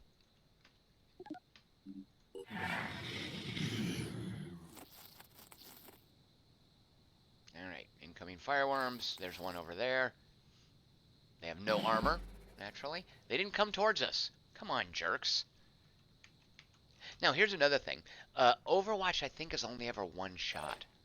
So if I overwatch with the pistol, I think, and I could be wrong about this, it's only going to fire 1 time. Against a fireworm, that's all it takes, though. Let's actually...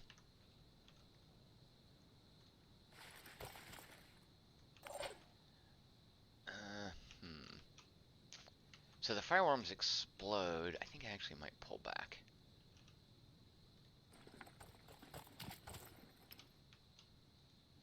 I'll keep my eyes open. I'm on the move. I made the mistake previously of waiting for them to crawl over this conveyor belt here, and then they blow up and they hurt if you're standing behind this crappy little fence. Alright, come at me, fireworms. I'm not going to walk towards you guys. Hold in position. Alright, so here we go with the cannon. Fortunately, the cannon is not area effect. One of the early things you get for your heavies is a grenade launcher, which is super cool. Where's that going? Dumb fireworm.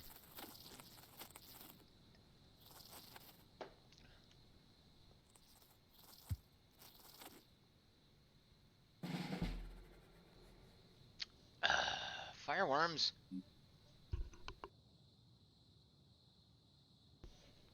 Alright.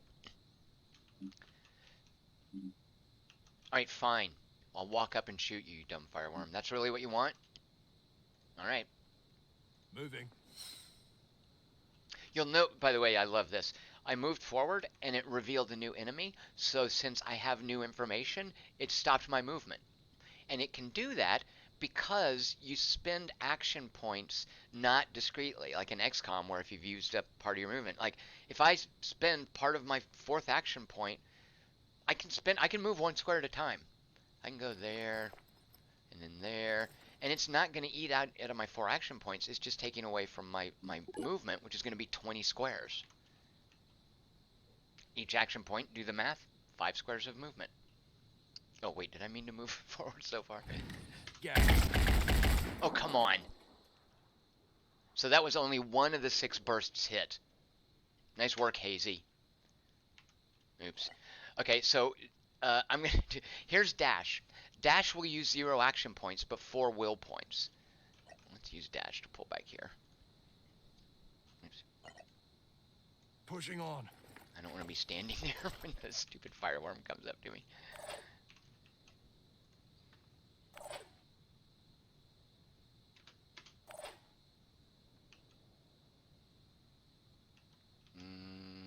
Moving out. You'll note, by the way, when you go to Overwatch, it shows you everyone else's Overwatch, which is very handy if you want to make sure you've got multiple areas covered. I'll keep my eyes open.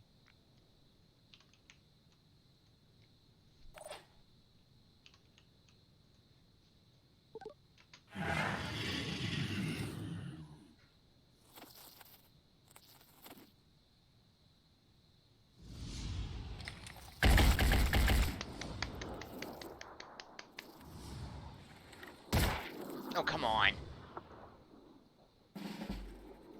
Alright, let's go to the sniper, because we know that Fogey has 4 shots with that pistol, and 1 shot will kill the worm. Come on, Fogey. Ugh. There we go. We got him.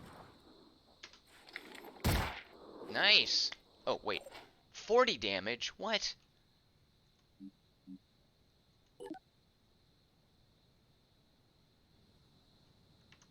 Oh, was it 40 damage to an item, to an object?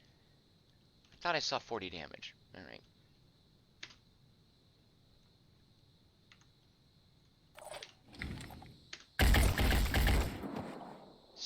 I guess I guess I didn't realize it's showing me damage to physical objects.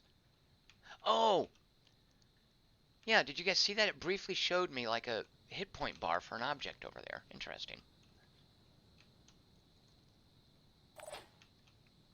I'm here.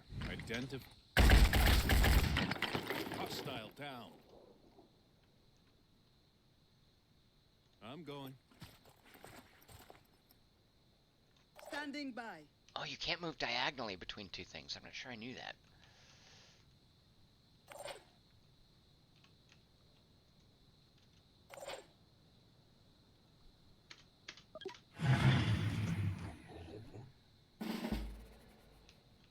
Alright, there's one fireworm over here. I'm assuming it's going to come towards us. Just putting everybody in Overwatch. Actually, step back.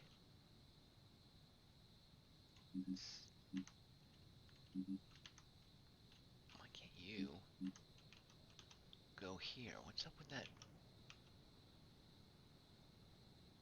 What is the weird move? Why can't I stand there? I guess it's not a place. Alright, fair enough. Moving to coordinates.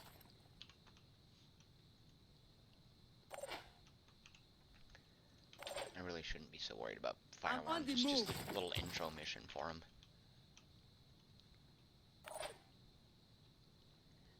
Suffice it to say, I was traumatized by my early encounter with fireworms. It did not go well. I'll keep my eyes open. You'll note there are hotkeys for Overwatch, which is a godsend. I wish there were hotkeys for more things. So close. One of the 6 shots. Oh, come on! You're all fired.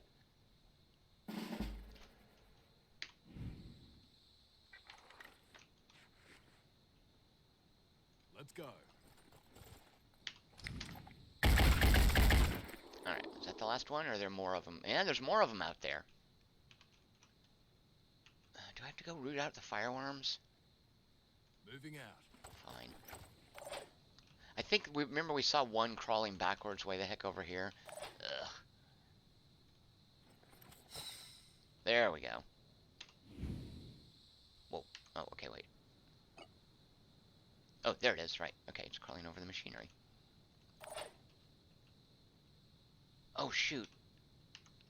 Yeah, you can't undo Overwatch. So annoying. What's our move?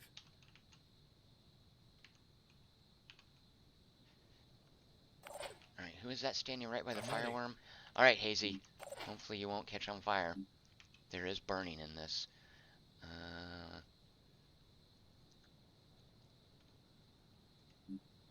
Advancing. There we go. And yeah, it was marking damage. Yeah, right here. This big old machine. I wonder why that's taking damage.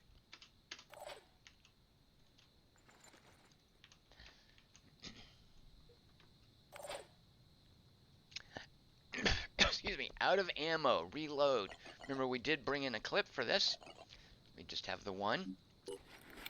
Took an action point, but we can still, because it's a Reposition. pistol, still have plenty of action points left. Alright, I have to run to the kitchen and make another coffee. I'm going to take a quick break. I will be back in, give me about 5 minutes. There's going to be more of this. Alright, be right back.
Alright, and we're back.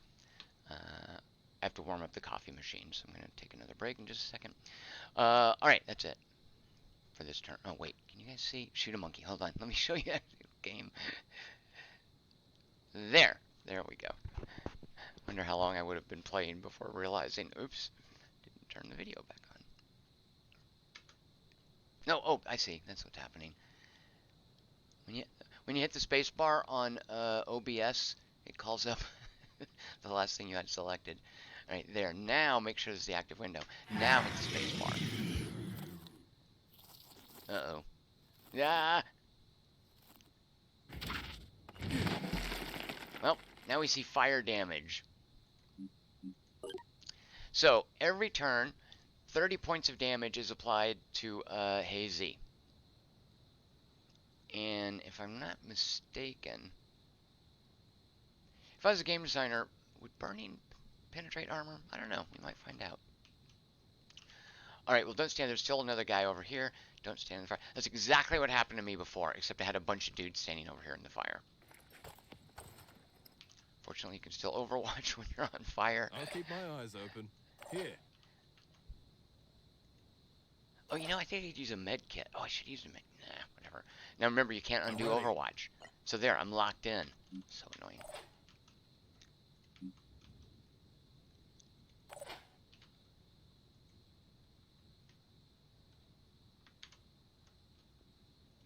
Covering.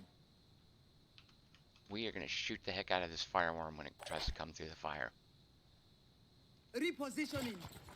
Hopefully there's no one over here behind us.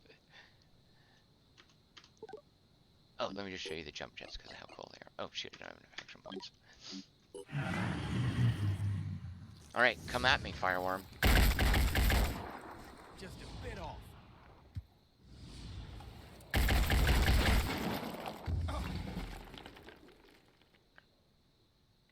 So, fortunately, only burned one turn. It looks like Hazy knew enough to stop, drop, and roll. I'll keep my eyes open. Moving. I probably shouldn't clump together my soldiers when we're fighting fireworms, but I think it's just the one fireworm at this point.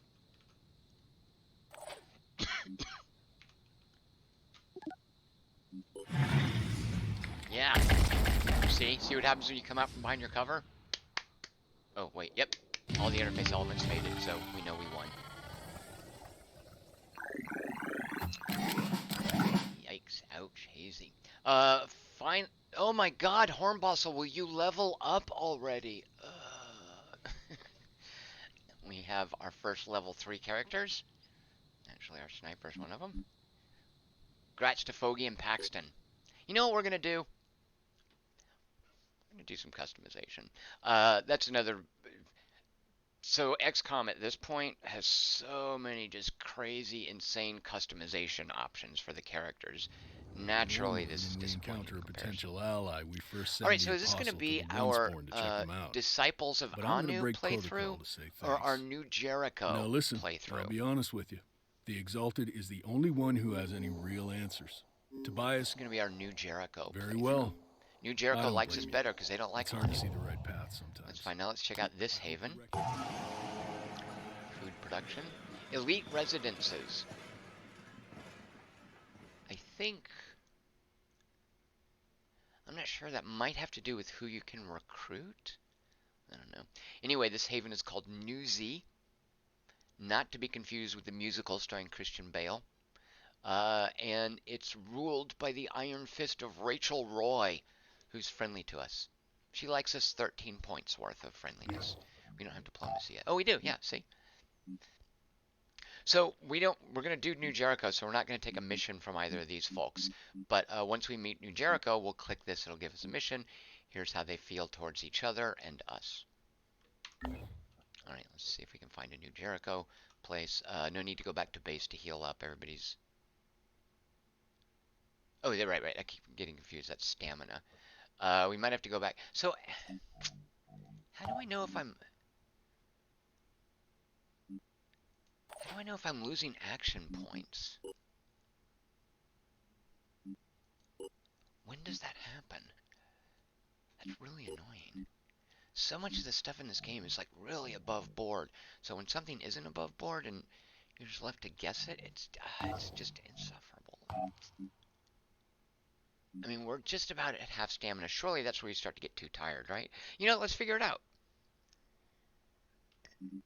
These are the early missions. Let's just keep doing missions until we get warned. All right, Fogey has leveled up. Let's do some training.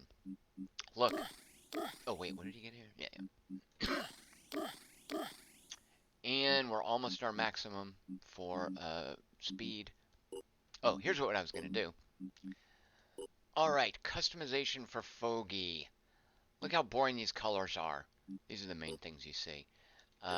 Being a sniper, what's a cool color for our snow? Oh, black, of course. So, color 10. Doesn't look as cool as I thought it might. Oh, okay. Okay, one of these is like digital camo. We'll take that. I mean, I don't know. What's the pattern there?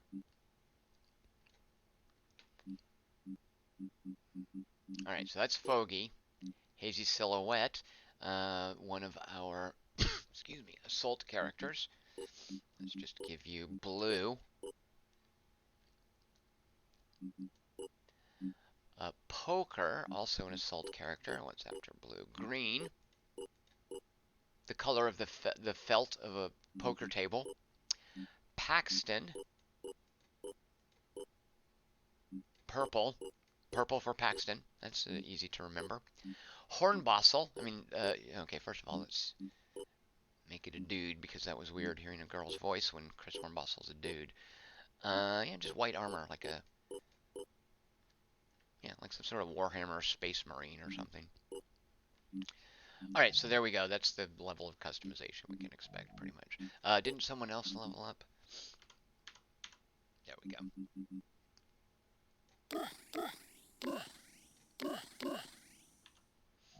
Alright, that's our leveling up. Does anybody need to reload? Nope. Wait, I wanted to show you. Okay, I guess it's reloading my weapons automatically. That might be something new. I don't think it was doing that previously.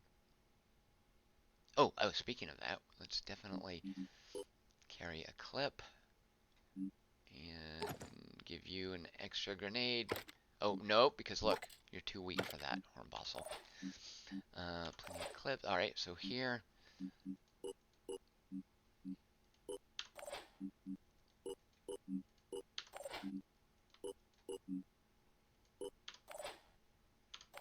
There we go. Look at all our new research. We can research fireworms. Where's the one that lets us do diplomacy? We'll queue that one up next. Alright, let's investigate over here.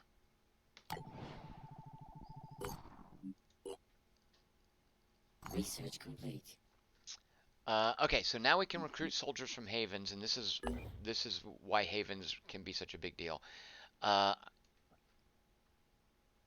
isn't it showing? Oh, I don't have trade yet. Okay. If there was someone I could recruit, there would be an outline of a figure there, and I think you need a barracks. Well, we'll look at other structures. But yeah, I don't think these guys are ever going to have anyone to recruit. An exploration site. The Manticores encountered a large group of pilgrims following the path to the hesychastic ziggurat, a nearby sacred site said to bring peace and oneness with the dead god. Despite the extreme danger of such travel, they're only lightly armed. Do we accompany them or let them go? We're not into disciples of Anu. They can do what they want. They're unconcerned by our lack of assistance. They're at ease with their surroundings, so nothing happened there. Investigate over here.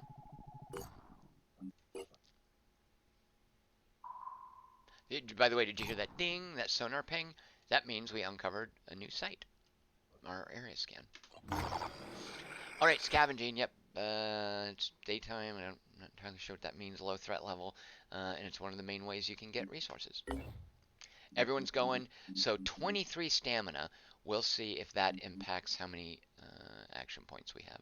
Man, it's going to suck if everybody's got fewer action points.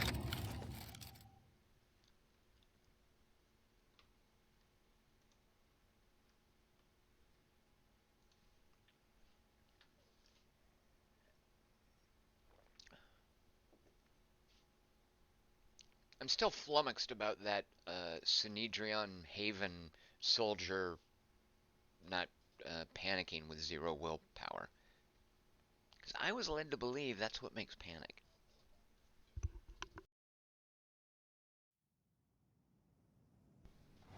Oh, I should have taken advantage of a loading screen to go make coffee. Oh well. Skippable. Alright, so fairly small. Basically, it looks like this little compound, a building here, a building here. Oh, here you go. Aliens can come in here. There's our evac point here and here. So all 3 sides except for this corner. Yeah, basically aliens from all around here. Okay, we've got the material. I don't care about food at this point, so if they want to blow up those food barrels, fine. Here's material, here's material. But basically, we just want to kill them all. You can see in the upper left-hand corner, we have 8 crates to protect, and we have to kill all the enemies. And the number of XP we get is based on the number of crates, partly based on the number of crates we defend. All right, let's get our Fogey. Let's get you up some stairs. It looks like the only way up is these steps here from the front of the building. Alright, so you're gonna have to go around anyway, so let's have someone on point. Who's level 3?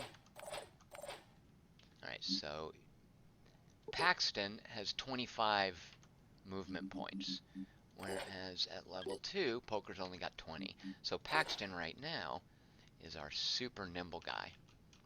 So Paxton, how about, let's just come up here. Remember, it'll stop if you see someone. Hide behind that. Enemy spotted, enemy spotted. I thought it would stop. Alright. Is that an Arthron? Yeah, Arthron and Arthron. Oh, look at this guy. He has the high ground. Okay, so he's got a machine gun and a grenade launcher. I don't like grenade launchers. Those organic grenades, those hurt. Because they do damage to all your body parts. Does this guy have the same? Yep, grenade launcher and machine gun. Alright, so the effective range on the grenade launcher, 11. Alright. 13. Alright, so pretty mid to short range weapons. Now, I think... I forgot. Did we get an alerted...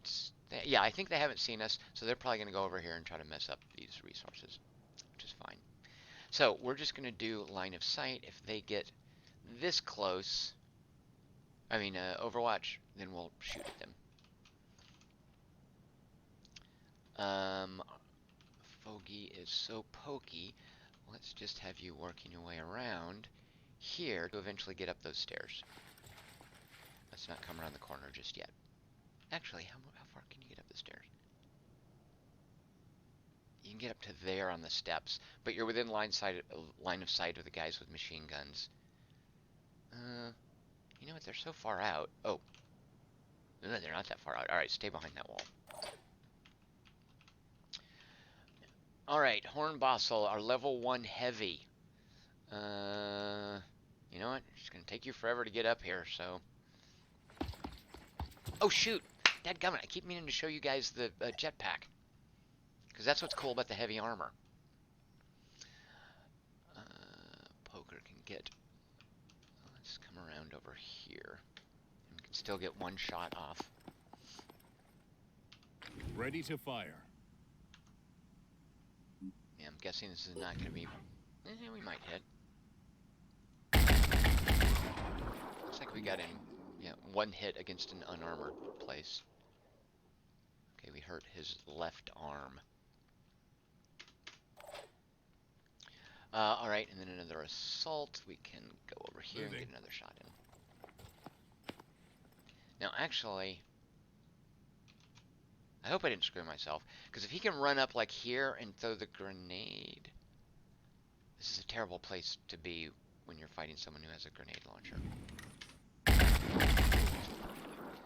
At least took out that light post.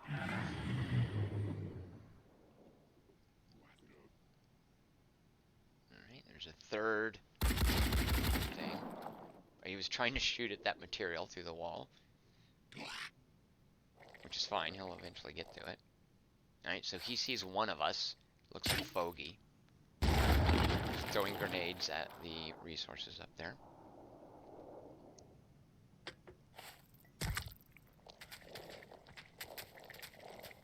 Alright, so he sees two of us. Fortunately, he couldn't throw a grenade. Alright, so check this out. We're sort of behind the wall, but the game assumes you're going to do that step out and fire thing. Which we are. Have I showed you yet? Look at that. I think I did show you the sniper. So that thing's dead. There's no ifs, ands, or buts. Like that right there. I'm going to kill that. It's deterministic.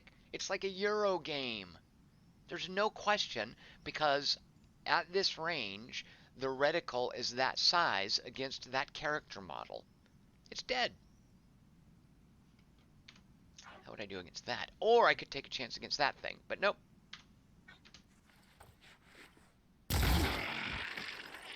That was no die roll. That was just math. Alright, can Fogey still get up the stairs with one? No, he's still only got the one movement point. Alright, hang out there, Fogey. Hornbossel. So there's something there and there's something there. At least here we can put you in Overwatch. If that thing comes around the corner, maybe get off a shot at it. Providing Overwatch. Let's not advance too much because we don't want to get within range of their grenade launchers.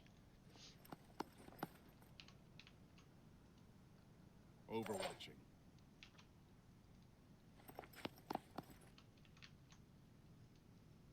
Hold Because they position. have grenade launchers, I'm not that concerned about cover.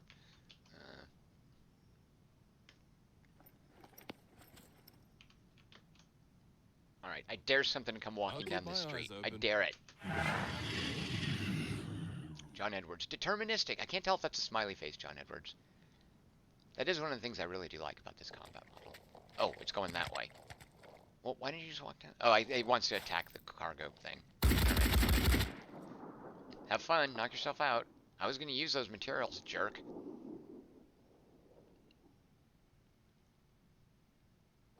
There, I think, is a third Arthron.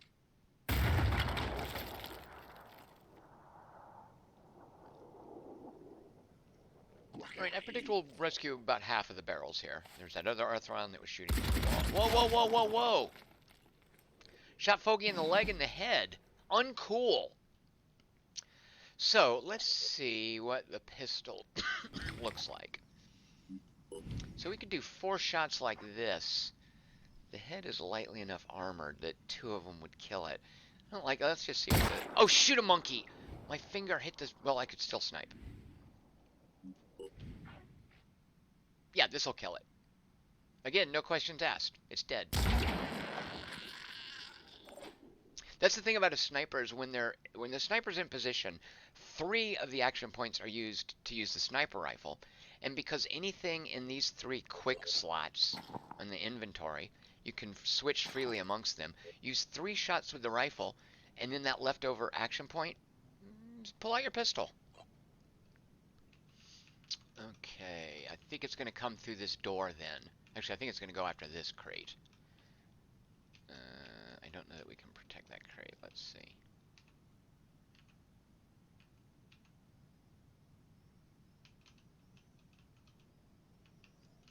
It's going to come through here. Maybe we can position ourselves.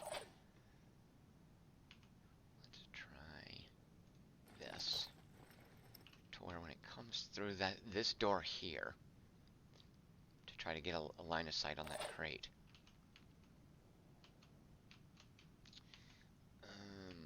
Hornbossel, let's see. There's that guy. Oh, that guy's dead. I think there was another guy. Yeah, there's another guy back here.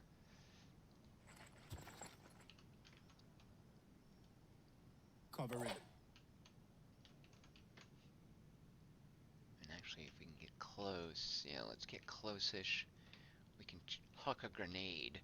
Is this a ceiling? Yeah, it's a ceiling. We'll just stand Right here, there. and that way, if it comes around this corner, we can overwatch.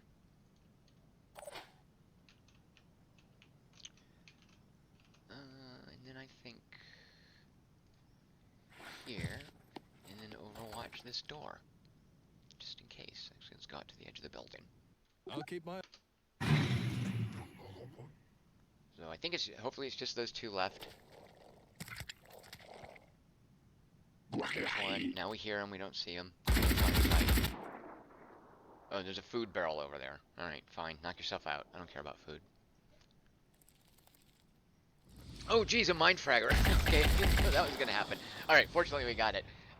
That was... I don't even want to... I'll let you guys see one of those in action. That was almost super bad news. Did I cuss when that thing came out? I might have cussed. John Edwards says that was his shocked face. I know John Edwards, right? Who in this day... Because if you recall, by the way, Snapshot Games, they're the developers on this. It's Julian Gollop's studio. They did the same thing with Chaos Reborn when it first came out. And I think a lot of people are like, wah, we don't like that. Wah, we're babies. We want random numbers and die rolls. Wah.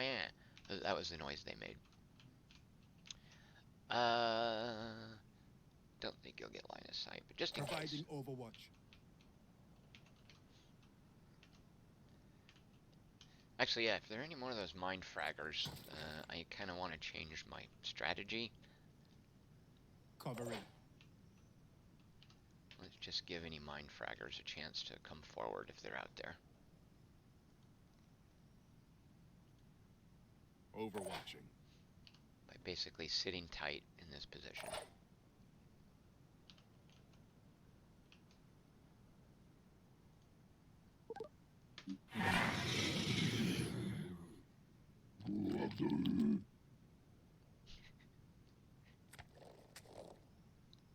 Where are you going, dude?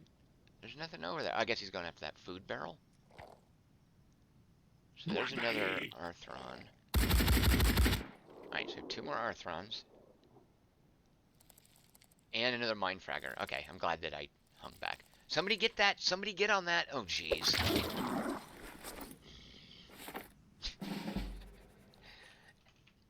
Who is that? Alright, well, we lost Poker. In that's no longer a character until we shoot the Mind Fragger off of it. Which is best to do with a pistol. It's much more surgical, but I don't know that we can get Fogey close enough. So, alright, we're gonna have to... Preparing to fire. I wish I could... I don't want to fire all 6 bullets, but it's only burst fire, so...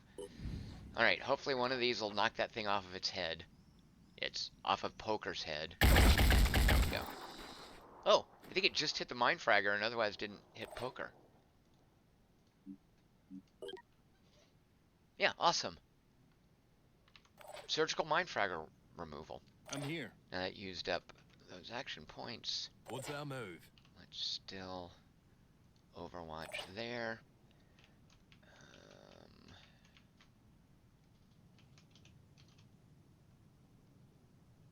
Yeah, I'll just do that.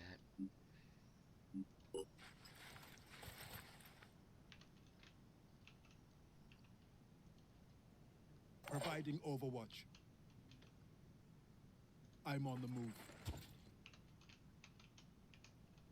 Hornbossel's voice is all, it sounded like he's all Teutonic now. Oh yeah, we have 2 points left. Which, yeah, we'll Overwatch. They've got to come out sooner or later.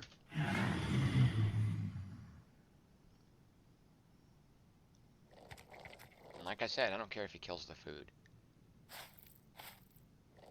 Oh, that's the thing I didn't want him to kill. Jerk.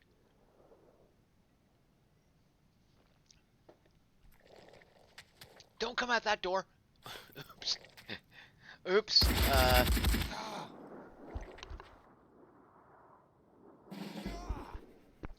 Alright, that didn't... I just got flanked. That's embarrassing. Here.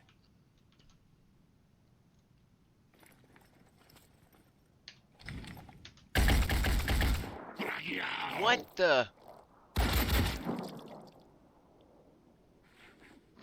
They both did 0 damage to each other. What the heck was that? Alright, well, I'm dashing away from there. What? I have no idea what just happened.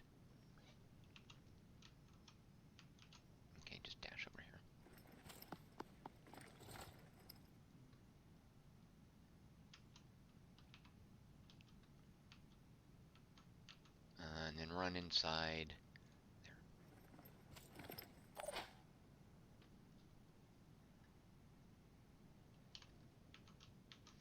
Alright, so I'm assuming Fogey can see that. Oh, no, he can't see the doorway with the sniper rifle because that barrel is too frickin' tall.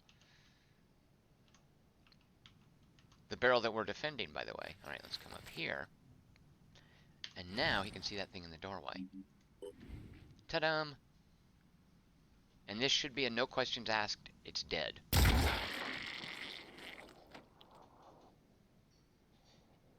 Oots be deterministic and yet BS endures.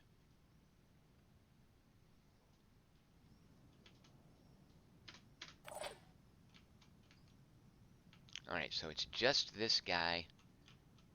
Correct. So we'll just keep overwatching. I'm guessing he's going to jump through that window in just a minute.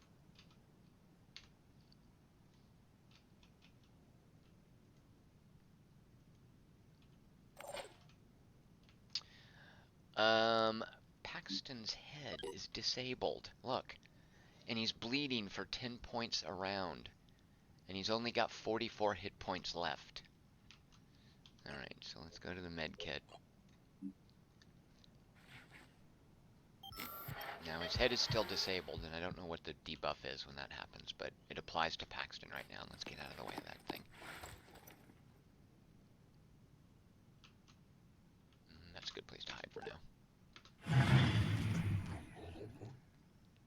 Actually, I think that thing's going to go after that food canister. Yeah.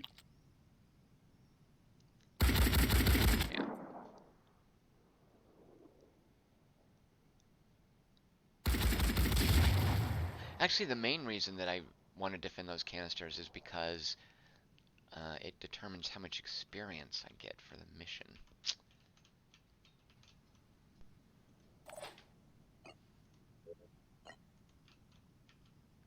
Let's see if we can huck this. Maybe get a little closer. Actually, we might be able to fire from here. Yeah.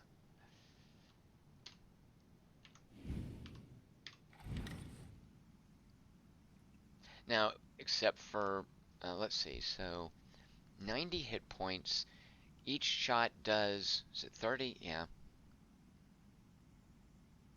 Alright, so there are probably a lot of, the armor's the issue here. Let's see, where is he not? Oh, yeah, I see, he's behind a lot of cover as well. 30 points of armor, 20 on the machine gun. No armor, ironically, on the arm. Okay, I actually do just want to get closer and huck that grenade.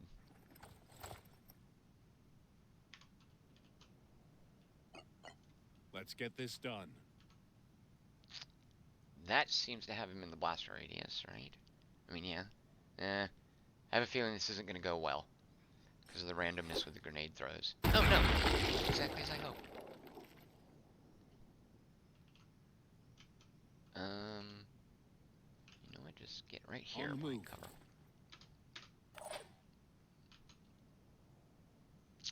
Fogey has line of sight from here with the sniper rifle equipped.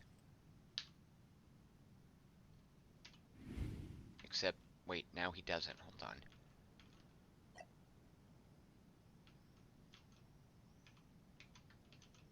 Did I misread that? Shoot. What am I with the pistol?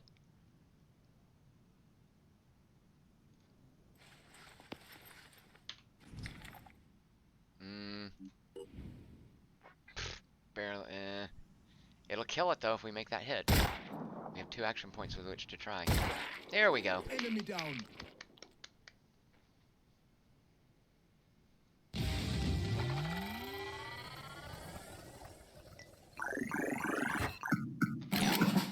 So that's 75 points of experience that would have been spread amongst these folks. So we have a ding for Hazy. Congrats, Hazy.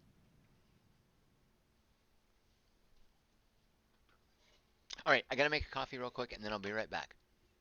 Does anybody else want a coffee? Coffee? Okay, coffee. Alright, how do you take it? No, sure. Okay, good. Be right back with some coffees. Wait, hold on. Let me do this. There's the junk we got from protecting crates. We found some ammo. We've explored some places. Alright, oh, see this? That's bad news. It's evil red mist. Alright, I'm going to be right back.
Oh, and we're back.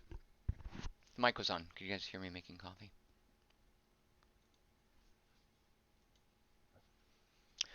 Okay. We've got research in progress, but there's something new.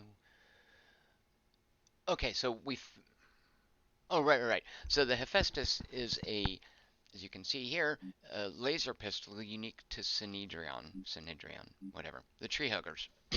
If we wanted, we could take it apart, and then we could build our own. Why would we do that? Well, because this pistol is way better than the pistol that we've got. And you can do this with any weapons you find, like Alien and other factions. Actually, maybe you can't do it with Alien weapons, come to think of it.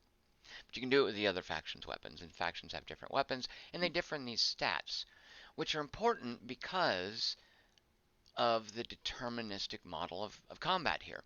If something does 60 points of damage instead of 50, especially when it's a pistol like this that can fire multiple times, that's just that much more damage you're pushing through armor with each shot. But I think the main advantage of the Synedrion pistol is its range. Oh, also its ammo capacity, which actually that's not that big a deal. It's just before you reload. What is our regular pistol?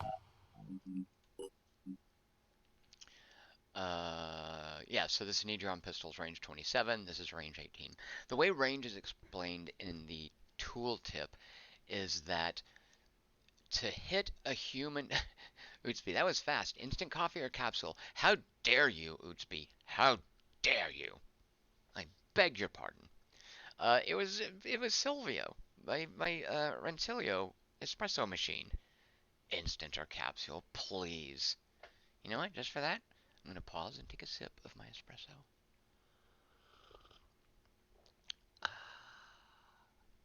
There. Now, the other thing to note is, if you recall, the Synedrion laser pistol had the clip had 22 magazine, 22 rounds in it. This only has 8.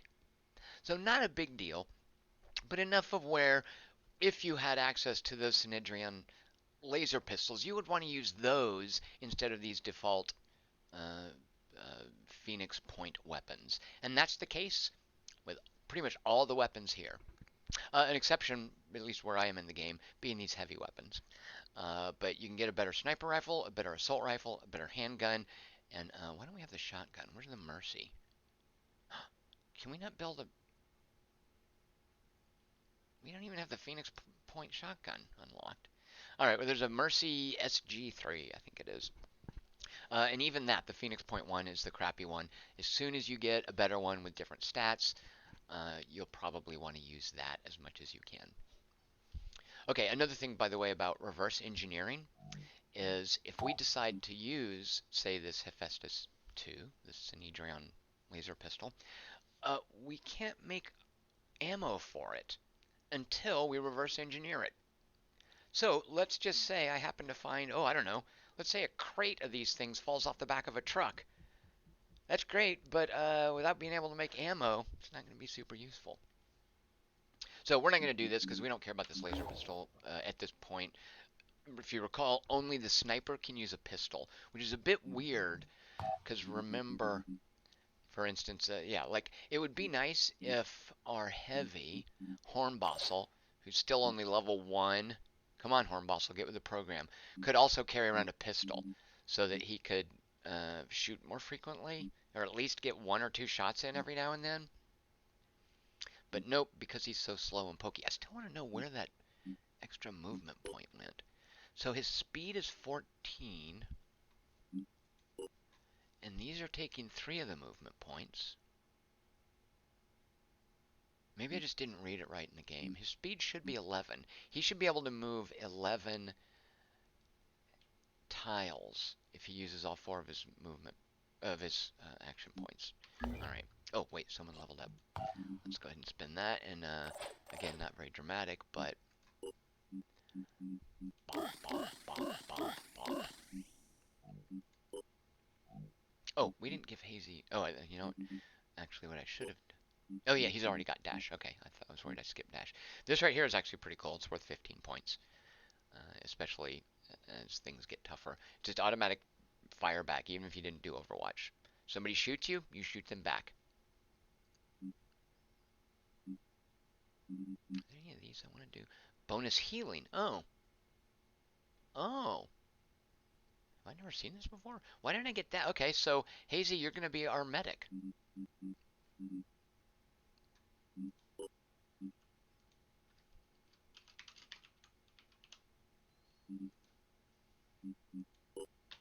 me see if there's anything else of note.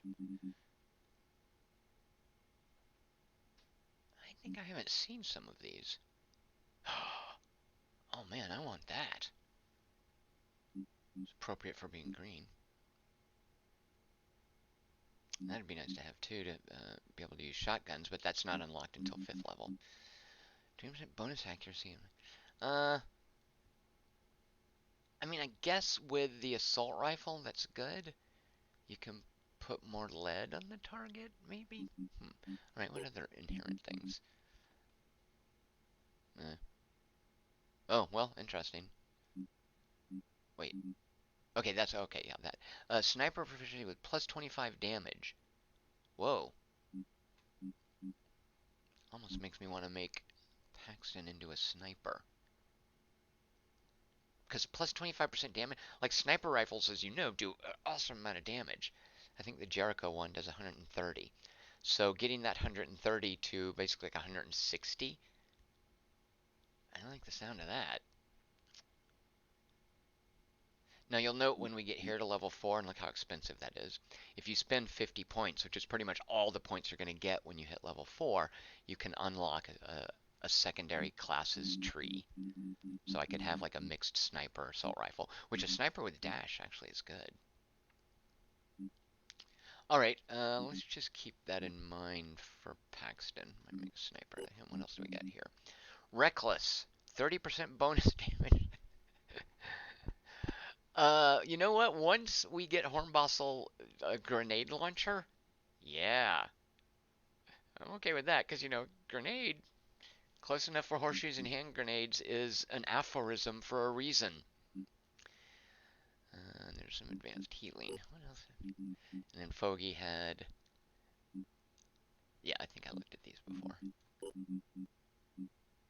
You know, I think I gave these short shrift when I explained them before. In my other playthrough, I think I've mainly been messing around up here. Alright, those are nice. Okay, oh my gosh, what's going on? Let's explore.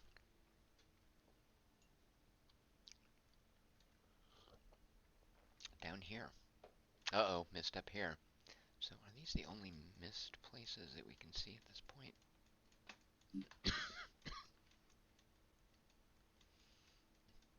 Yeah, it looks like that's it. There might be others that we just haven't got line of sight to yet.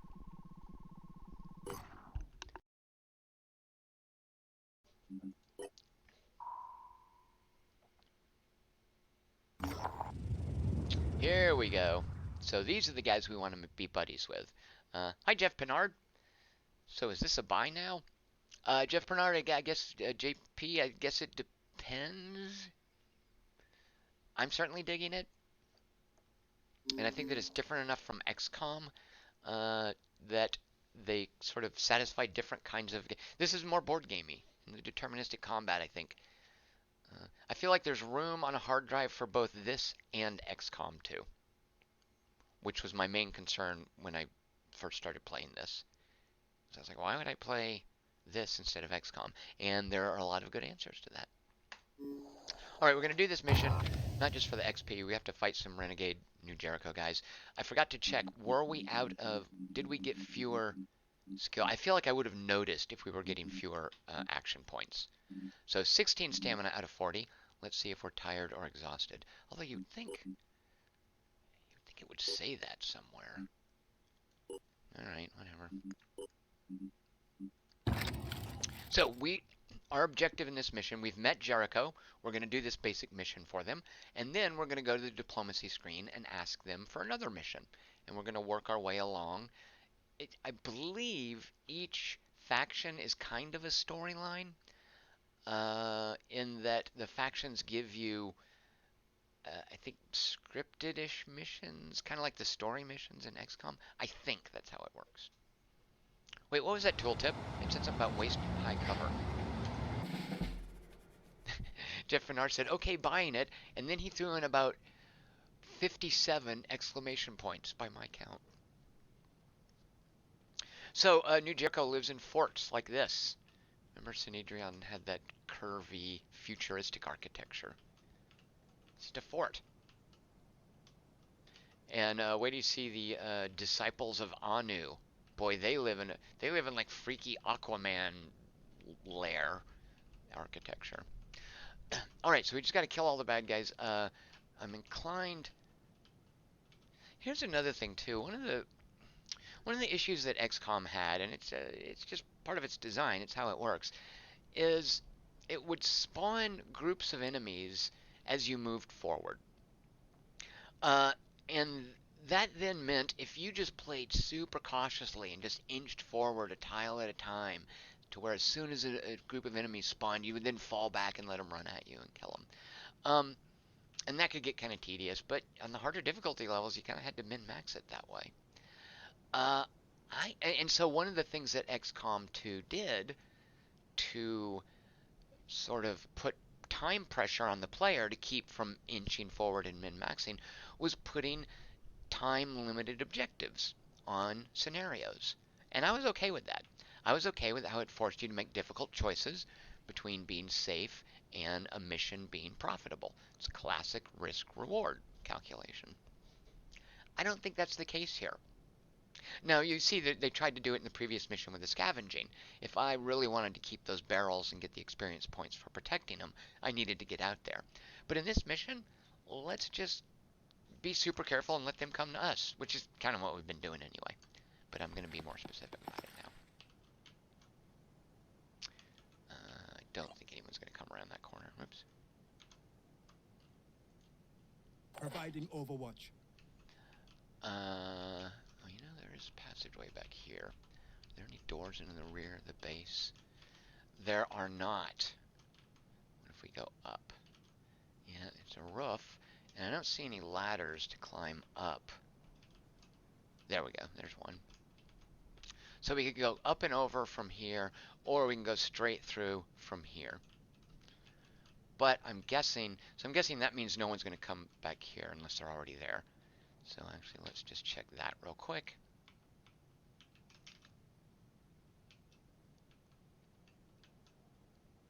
Wait, can you not get over there? Oh no, because that's Hornbostel.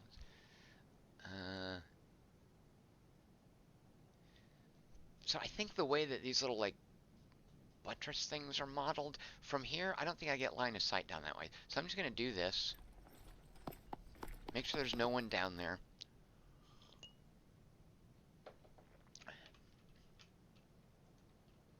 I'll keep my eyes Oh, open. you know what? You can just go in and out these windows. Duh.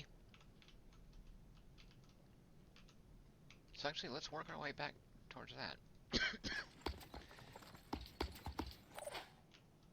Oh, there's windows there. Alright. Stand in a window and overwatch the room. Alright, I dare someone to come through that door. Moving to coordinates. Enemy contact. So was he sitting there the whole time? Oh, no?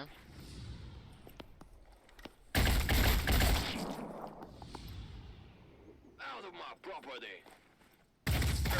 Ow. And that's how you do it. We took a hit to the assault rifle, it looks like. Oh, another guy.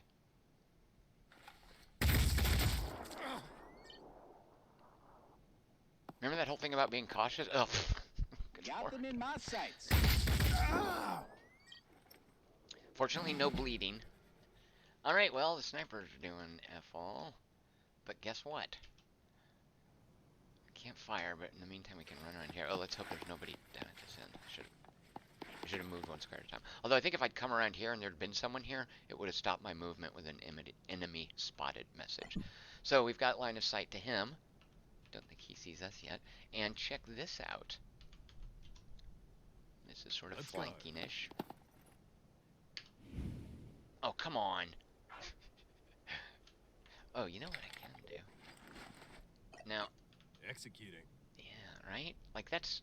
I'm not going to bounce that off the... Oh, come on. Oh, wait. If I move here. I just want to chuck the grenade. Doing it. You know what? Fine.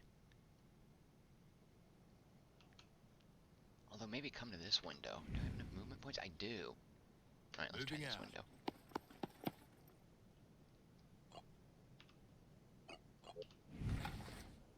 Yeah, I like that.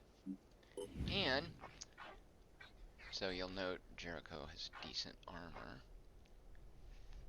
Let's go for the torso. Maybe a stray shot will hit the head. Opening fire. No! Oh. How come he got to do that?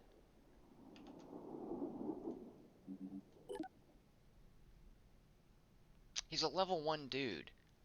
How come he got to return fire? I don't like that he can do that. I don't think I can do that. Alright, can we get a grenade in there? I hope this helps. Come on. How hard is it to... Oh, that's... Wait, no? I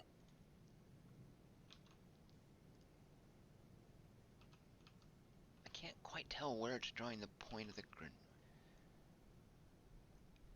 It's not that hard to just huck a grenade through a window. Fine. Wait, no, quit. How much reaction fire does that jerk get? Really uncool. Just move around here. We don't want to stand in that window.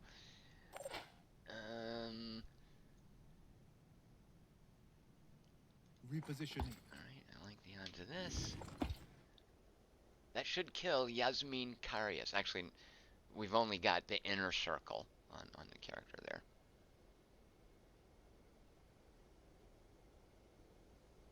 Ugh. Hit the door behind her. Opening fire. Oh, come on. Oh, at least Hornbostel's got the heavy armor. And we can now step out away from the window. Oh, that's our sniper waiting for next turn. Yeah, okay, I'll take that shot.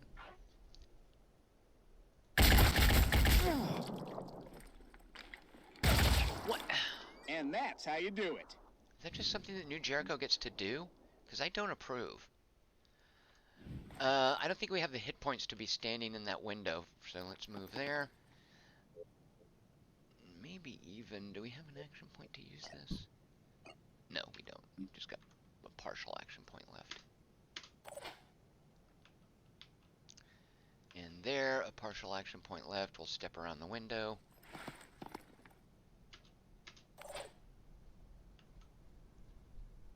I think they're just gonna, are they just gonna come out this window and kill me? Here we go. Yep. I don't like this one bit. That was a casualty. Here we go.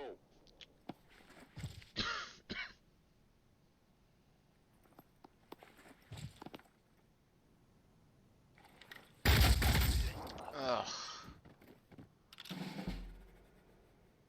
This is a point where you want to reload a mission. Wait a minute.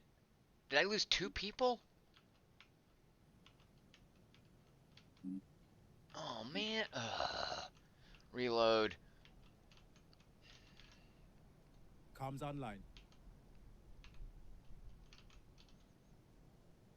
Well, to save the world, you gotta break some eggs.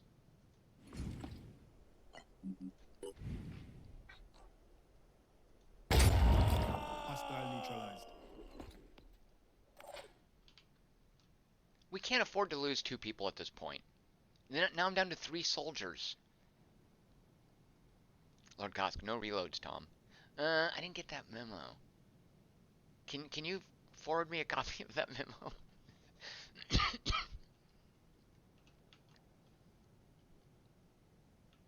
Oh yeah, he does. Do we have a plan? I mean, this isn't a real playthrough, right? This is the practice playthrough. Ready for action. Oh no, we have technical difficulties. Oh, hold on. Technical difficulties. Oh, let me troubleshoot the technical difficulties. Oops. Oh, okay, hold on. I'm having some problems with my streaming software. Let me see if I can fix this. Okay, let me replenish the dilithium crystal. Okay, I've got to replace the flux capacitor. Oh, there we go. Now I'm, whatchamahooking the doodad. No, you guys think I'm reloading. I don't know what you're talking about. I've got a special item, and it's the time travel item. It's a one-use item that I found on the last mission. So, I'm using it. Oh no, did I forget to turn the visual on the stream? Hold on, let me fix that. You guys missed me using that awesome time travel item that sets time back. I will say, I'm pretty sure that if one were to reload a game, and one wouldn't, of course, things can be different in terms of like who spawns. I think. Was that car there? This car was red before, but otherwise I think it's the same map, yeah. Alright, this isn't a reload, this is just time travel. Alright, so, I just wanted to show you guys what happens when a mission screws up.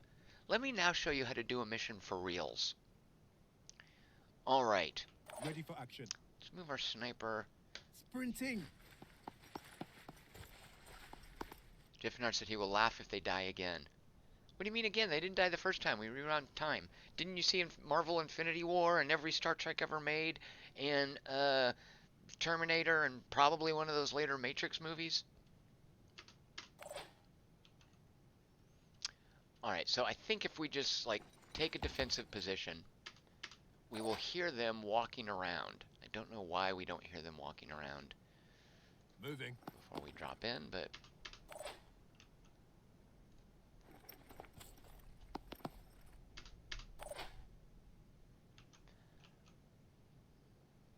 Let's go. we're going to stack up on this window, as they say in SWAT talk.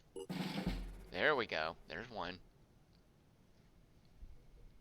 Jeff and Orange now rooting for the baddies. There's another one.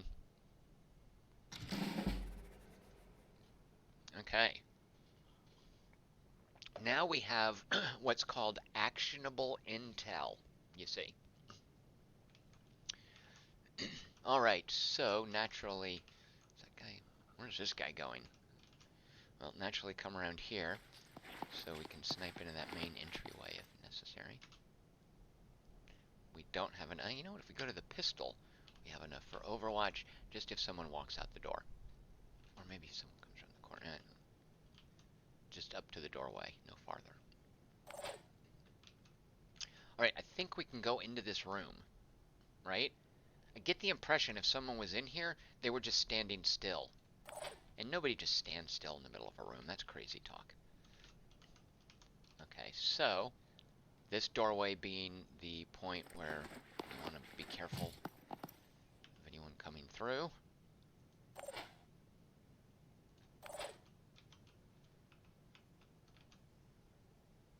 Let's go.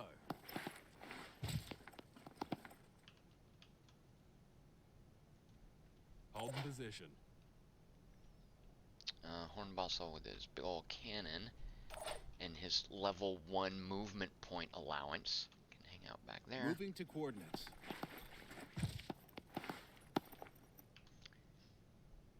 Actually, what is the range on that cannon? It's like just a crazy long range thing. Range 17. No, not at all. Alright, so Hornbostel, you just get Be right right there. there. We'll call you in if we need you. My turn. Oh, see? The guy came out the door. Boom. Took a shot to the chest. Up. What? Why are they running out the front door? I got this.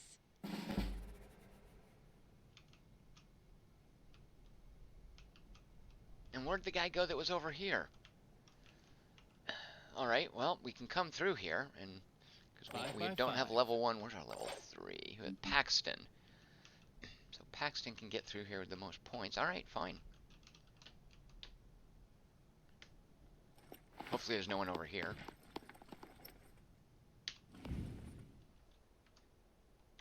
Yeah, I like the odds of that. Although you'll note Salome Braz. We're not going to take her out. Let's see what kind of options we have for what to hit. Headshot. We disable the leg. I mean, I think we just want to pile damage on him. Actually, we want to look for weak armor. So 23 points of armor, the arm 24. Yeah, so basically 22 points of armor. So we'll do like a butt shot right there. And it's kind of rude. Against 22 points of armor with the 6-round burst.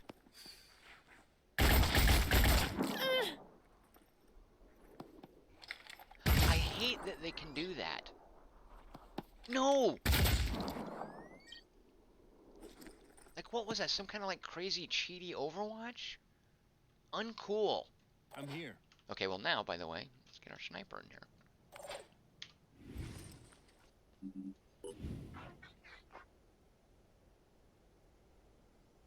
What's going on with the... Oh, I was like, what's going on with my sniper rifle damage? There's my sniper rifle. That was my pistol damage.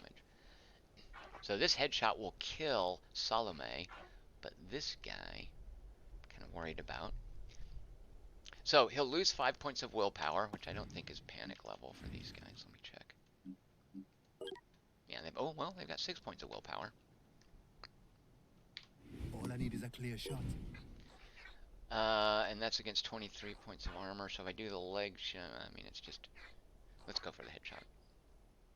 Maybe get him to panic. Oh, I like the bleeding. I just no, quit doing that. And that's how you do it. Haha, your head is bleeding. No, quit.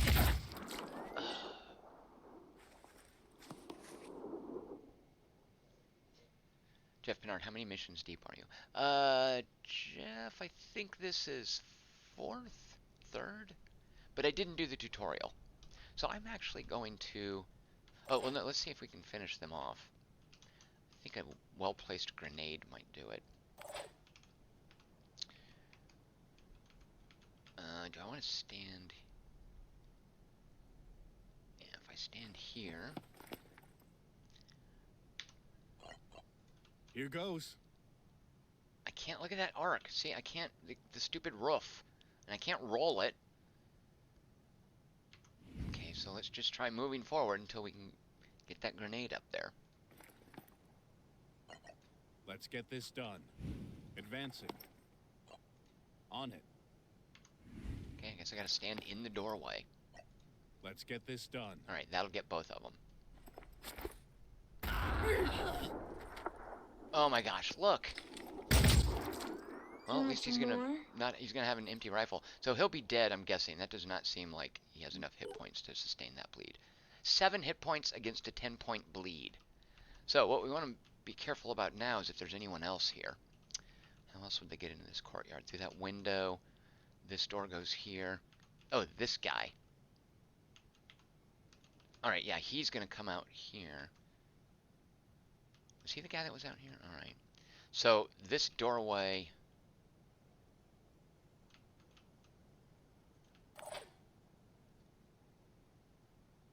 Let's do this. Oh, wait, okay, right.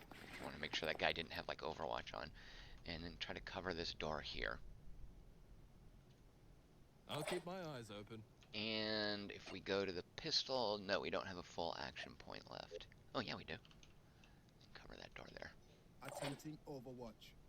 Richard Fogey wanted to know if he died. No, Richard Fogey, no casualties so far. I'm really good at this game. Nobody's died. No reloads have happened. Nothing at all. Nothing like that. Oh, Hornbostel, get in here. What are you doing? He's over there having a smoke.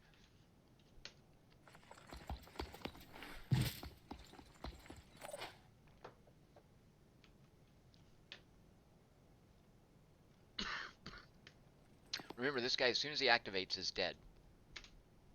Oh, I should... I keep meaning to show you guys the cool jump jets. And then what else do we have? Oh, right.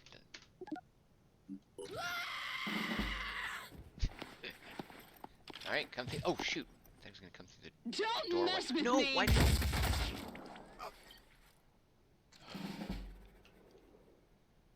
Did I focus the Overwatch too much on the doorway? Well, this'll be... Watch this. Oh, come on. Oh, that was the pistol. Come on. Fine, I'll step up here. I don't know in what game world that tile doesn't have line of sight to that tile. Maybe if Fogey had been left-handed. Alright, this should finish things. So, oh no, he's going to turn around. Vera, Afonso's going to turn around and do that return fire thing, which I don't understand. What's letting them do that? It's not the gun. And it's not this. How come they get to return fire? Is it just a unique New Jericho thing? Alright, Hornbustle, get up here. We need you to shoot that cannon into someone.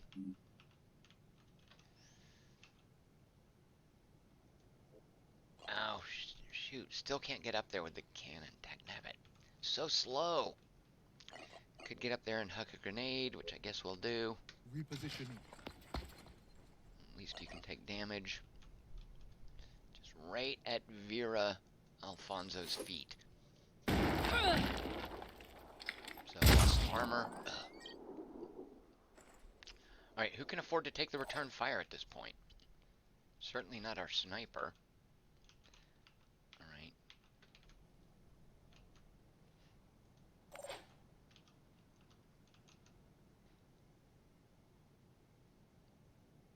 Oh, actually, if I just stay here and fire, I can fire twice.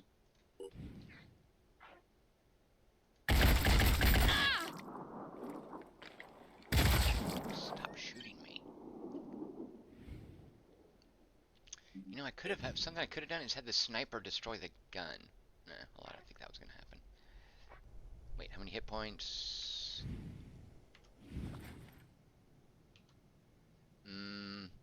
You can survive that with return fire, right? What does the Bulldog do? Bulldog damage 40 with a 4 burst. Okay. I think we're okay.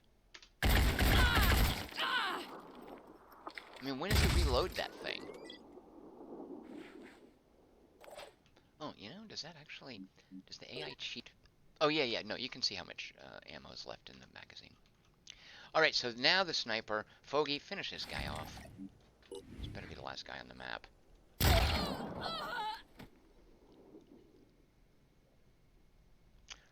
Richard Fogey. Actual relic, or... No, it was an actual relic. It wasn't save scumming. It was the doodad that I won in a very difficult mission. It's not save scumming if you just reload once. Save scumming implies it's done multiple times. Plus, this is a playthrough for demo purposes. I have definitely not reloaded in the main game that I'm playing. Partly because I'm just sort of trucking through it to figure stuff out. But I went to a place the way Phoenix too project early. would return one day, And everyone had to run even off. after Symes disappeared. That is why I did not intervene. Alright, and so I went to a place way too early, realized, oh my god, I'm probably not ready to do this mission. Everybody tried to beat feet back to the exfiltration point, and I lost 2 of my best guys. Did I reload? No.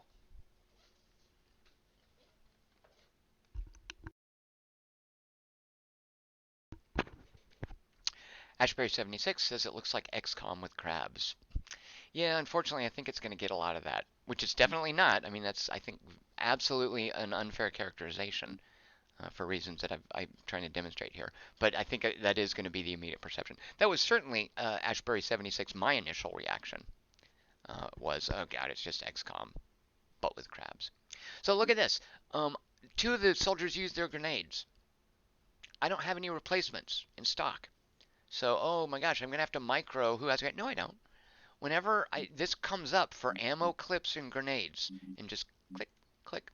So it queues them up, and actually I'm assuming it will load them into their inventory when it's done in the manufacturing screen. I think grenades are 5 hours. Did it say that? Yeah, 5 hours. So actually, let's check.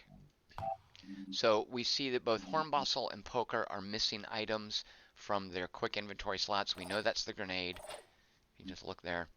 So I want to see if those automatically get replenished in 5 and 10 hours respectively. All right, leveling up finally, Hornbostel. Ugh, so pokey. I'm going to give you another point. You spin a point out of the global pool. I hope you're happy. What was this? Badge damage and more. Yeah, big deal. And again, this was going to be a lot of fun when we get a grenade launcher. This I don't know about. Warcry. All enemies within 10 tiles lose half their action points. Actually, you know what? That is pretty cool. 10 tiles, though. If you've got the... If you're heavy with the grenade launchers within 10 tiles of something, you're doing it wrong. Alright, what? Okay, so now... These are our buddies. Check this out. So, a training center, that's the building I was looking for. Not residences, not elite residences. If there's a training center at a haven, they will periodically offer new soldiers, and that's how you get new soldiers here. You'll note it costs a lot of material.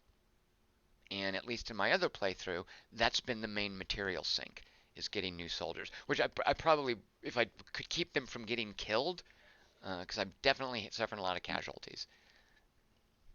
Alright, so let's recruit this guy. Now, if you recall, our Manticore, the thing we're flying around in, it only has space for 6 soldiers.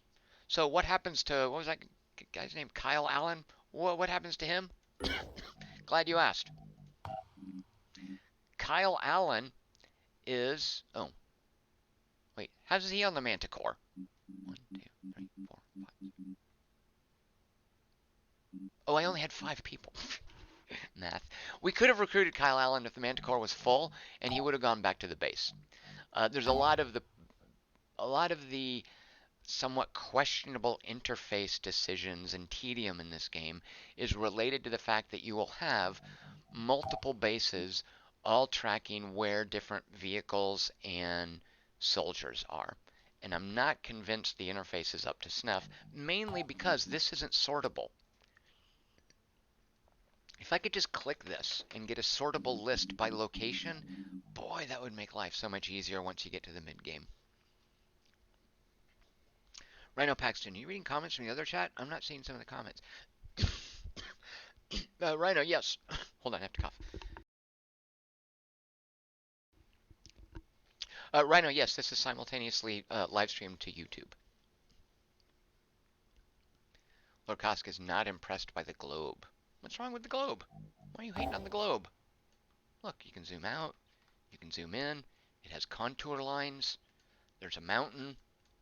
There's a mountain or depression. Who knows with a contour line, right? There's dots. The thing that I'm not impressed, like it looks like, other than geography, like there's nothing about this area that's inherently Siberian. You know, my other game started with a base in the middle of China. There's nothing that's distinctly Chinese. A lot of mist was spreading into India, and all the missions I was doing in India to keep the mist back, nothing related to the subcontinent. So that's why I'm not impressed with the globe. I mean, that's just a function of the assets that they've got. But I would have liked to have seen that. Did XCOM ever do anything like that? Lord Kosk, too brown, or is the Earth dead? Lord Kosk, the Earth is dead. This is like an apocalypse. It's an apocalypse, and the Earth is a collapse. It's an ecological apocalypse. The Earth has collapsed into ruin, and creatures are coming out of the sea and driving people mad. All right, see this little figure right here? That means you can recruit from there. The figure is orange when there's someone to be recruited. Now, if you zoom too far out, you can't see it anymore. But at a certain zoom level, it'll show you what things are produced. Like it gives you icons around the locations. All right, so surely we're getting to the point with 12 stamina where people are going to start doing missions with fewer action points. Oh, look, it automatically... Wait, did it? No, it did not automatically refill the grenade. Why is the icon missing for the grenade? Okay, we'll see in 5 hours. So I'm not going to run around with 12 stamina. I'm going to go back to base.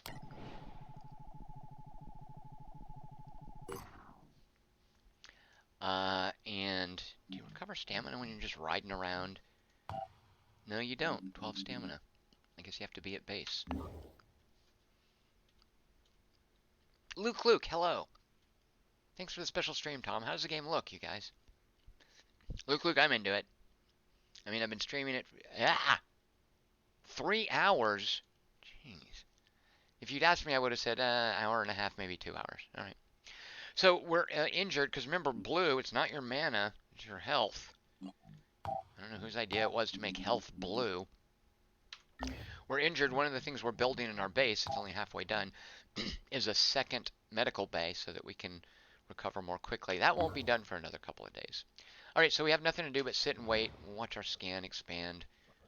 Seen something. Oh, I should have launched. Oh, no, I couldn't. Look, found that. Phoenix. Okay, so here's like a story beat thing. You guys, I won't spoil the cutscenes for you. Randall. There's a cutscene. Okay, so here is a story mission. Let's see where I put it.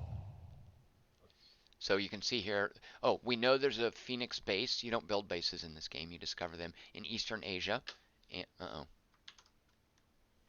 okay, had a brief hiccup. We know there's a Phoenix base in Eastern Asia, and then there's this mission. Where is it?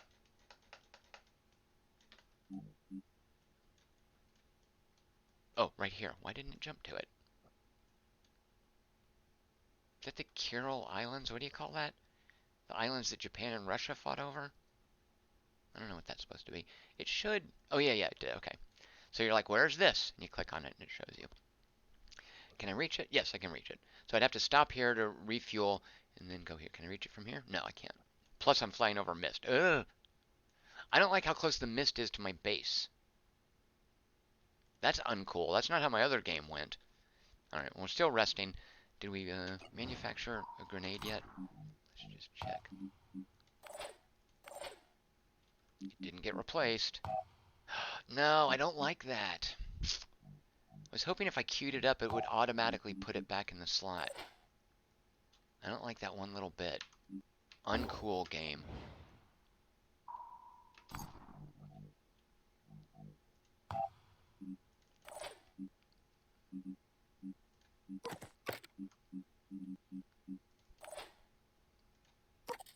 Let's go ahead and queue up a few more grenades because we are definitely enjoying those.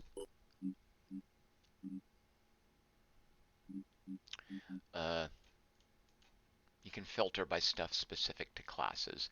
Like only the sniper can use the pistol. Only the, oh wait, I think it's infiltrator. Only the sniper can use the pistol and the sniper rifle. So if you look at heavies, they get a hell cannon. If you look at assault, we don't even have the shotgun yet. Why don't we have the shotgun? Lord Kosk, I like that finding bases part. Javard, loving the look of it. Utsby, seems like the backstory echoes bits of Wyndham's The Kraken Wakes. Utsby, you're making me want to look that up. I don't even know what that is, but hold on. Wyndham. I'm assuming that's a book. Alright, I will be checking that at the library. Alright, noted. Okay, I should really stop live streaming to preserve my voice for tomorrow, but I can't help it. I keep wanting to show you guys stuff. I specifically want to show you a really cool thing that happens in a little bit. Alright. Poker, ding, so naturally, blah, blah, blah. Oh, wait, anything fun? I do like that return fire. So see, that's what I think, that's what those new Jericho soldiers were doing, but it wasn't telling me that they had that skill, which I find distressing. Alright, but again, the priority is getting these points here. Luke, does this game replace XCOM, or is it different enough to coexist? Luke, excellent question. I was talking about it a bit before. I honestly feel that my concern was that, is why would I play this when I have XCOM 2? And the thing that I've been delighted to discover is I think there needs to be room on a hard drive for both. So, sorry to tell you that. Have I left research undone for long enough? Okay, where's the one? Where's the trade thing? Oh, do we have to research each of the factions first? Oh, I do like this. Yeah. So they have a better assault rifle because each round does 40 damage instead of the 30 that our crappy one does, which means more effective at pushing damage through armor. Fewer shots, sure. Shorter range. If I was a game designer, I would make it have shorter range. Let's see.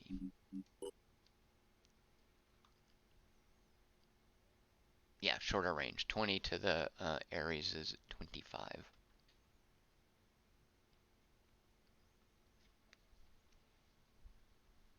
Lord Kosk, I think you'd like the...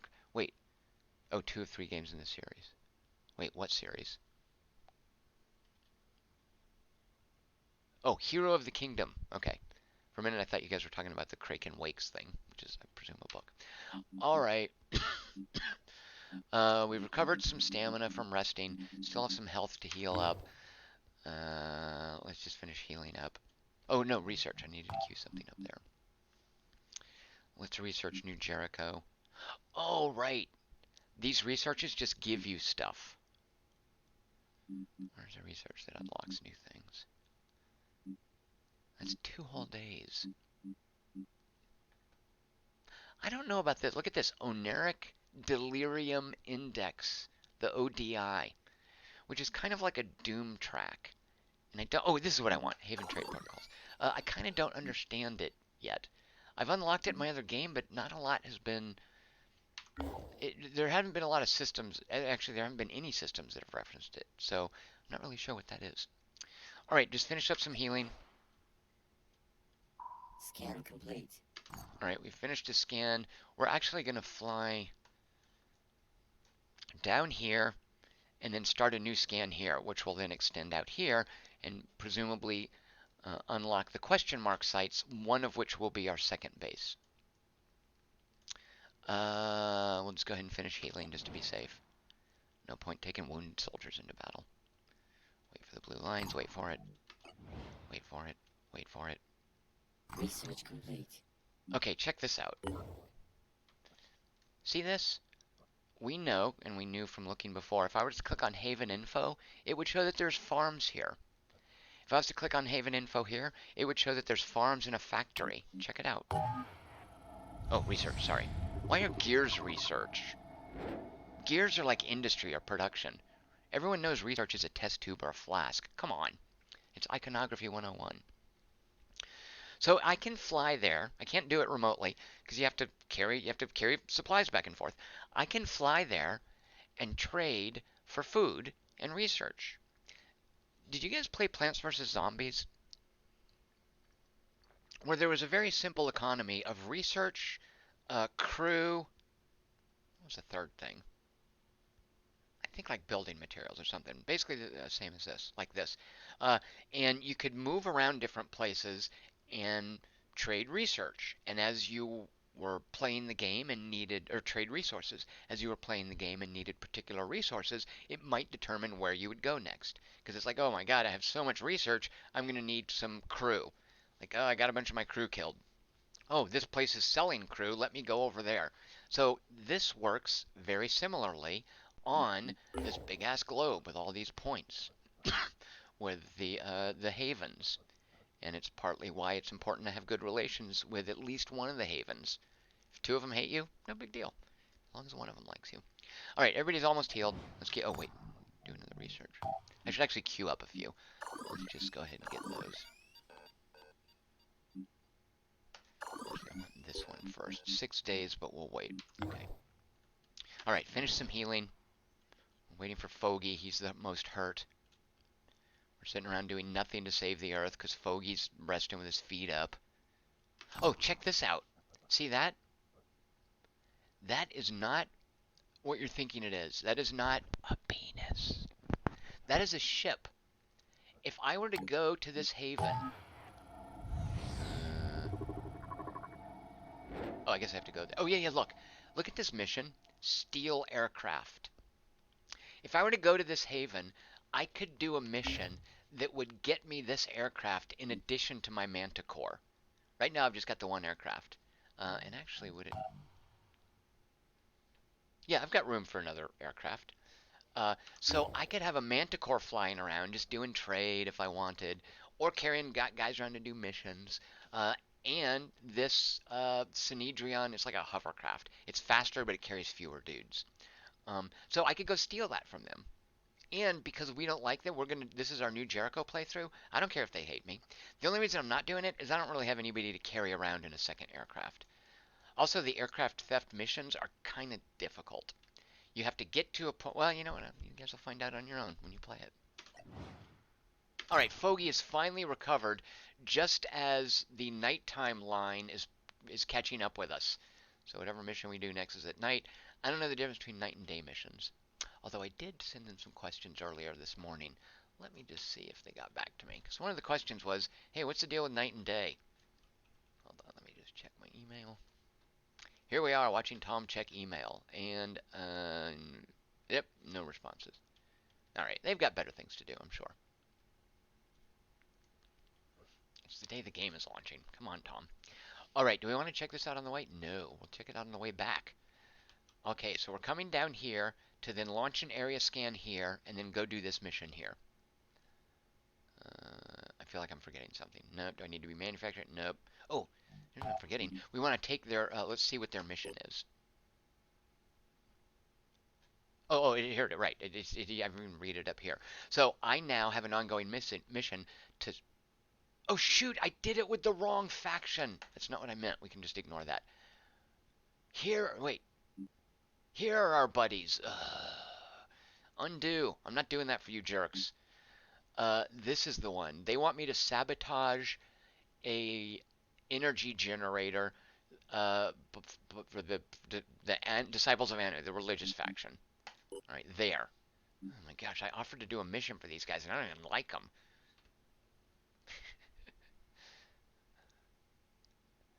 All right, so we could now, you will note, if I go to this haven, under Haven Info, oh wait, yeah, raid. This mission is here. Yeah, because I've offered to do it for Jericho. Although I thought sabotage and raid were different. Well, at any rate. Okay. Anyway, we'll do that later. Let's head down here.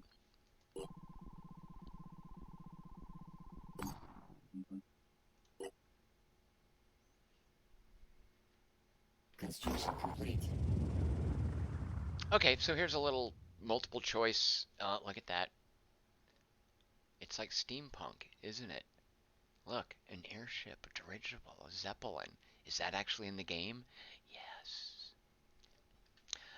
The scale Phalanx of Kisura has been processing the information recently gathered by the Haven's scouts. The Scales of Phalanx of Kisura offers to share some of it with us in exchange for parts for the hallowed machines she is tasked with maintaining. So we can spend 10 tech, but because I think all we get from this is relations. Sounds like we're gonna go have sex with them. I think all we get from that is positive relationship. We're not gonna do it, even though 10 tech is nothing to us. Would they give us some material? No, let's just decline. I understand you're like, okay, so oh, because it's a haven, right. Oh, we could do this mission. Let's see. Threat level high. I don't like the sound of that. Look what we get, though.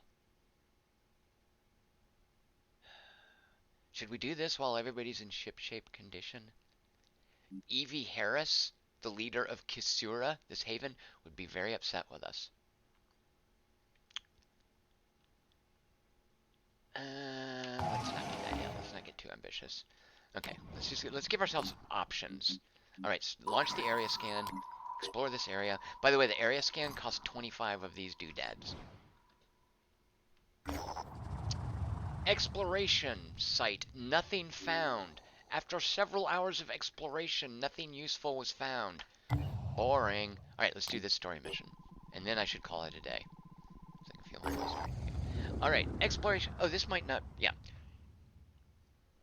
All right, this is oops. This is a guy. We have to just get his research papers. I've played this before. All right, everybody's going. It's a fun mission. Everybody's doing it. Our new recruit is here. Kyle Allen. Oh, I should have renamed him for one of you guys.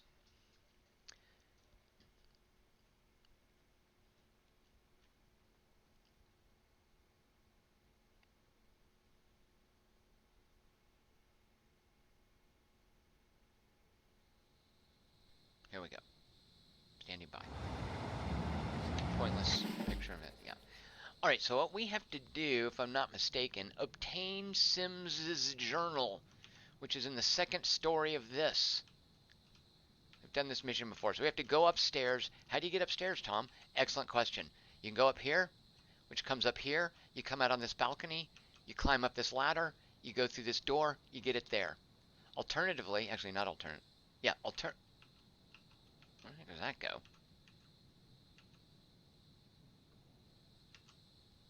Goes nowhere. It goes to this ladder. Those aren't even doors. Those are windows. Oh, there it goes to that door. Alright, but the issue is there's probably going to be bad guys here. So, before we breach the structure... Comms online. Oh, so we can already see something. Well, what? Is that an Arthron? Yes, and it's only got melee stuff. What's the range of the poison spitter? 5. Okay, yeah. So melee weapons until it gets within 5, and then it can spit poison at us. Poison is nasty in this game. Alright, so we can just take the shot. Zooming in. Now, I don't know how I feel about this. It's behind trees. That's not a physical object, is it? I mean, this is saying I'm gonna kill it. Let's just see what happens. Yeah, I killed it. Oh! Oh, I didn't get to show. So that was Kyle Allen. That was our new sniper. And I know that because that was the Pythagoras 2. I think that's right. The Synedrian sniper rifle. Let's look at it, shall we? Nope. It's New Jericho. Being all a big shot like, oh, I remember the names of these. Okay, so that was the New Jericho Gauss sniper rifle. And as you can see, it had a very different kind of sound and effect. It even looked different. The difference here is it does more damage than any other weapon in the... Well, any other firearm in the game at the point where I am. It's a solid 130-point shot, shorter range than other sniper rifles, but it does the most damage. So we can't make these. Furthermore, guess what? We can't make ammo for this. unless we take Kyle's sniper rifle and we're like, Kyle, can I borrow that from you? Yeah, thank you, Kyle. Kyle, let me take that apart. Oh, I'm sorry, we can't put it back together, but we can make you a new one now, and now we can make ammo. Until we reverse engineer that in one of our research labs, we cannot make new ammo for it. Fortunately, let's check Kyle's inventory.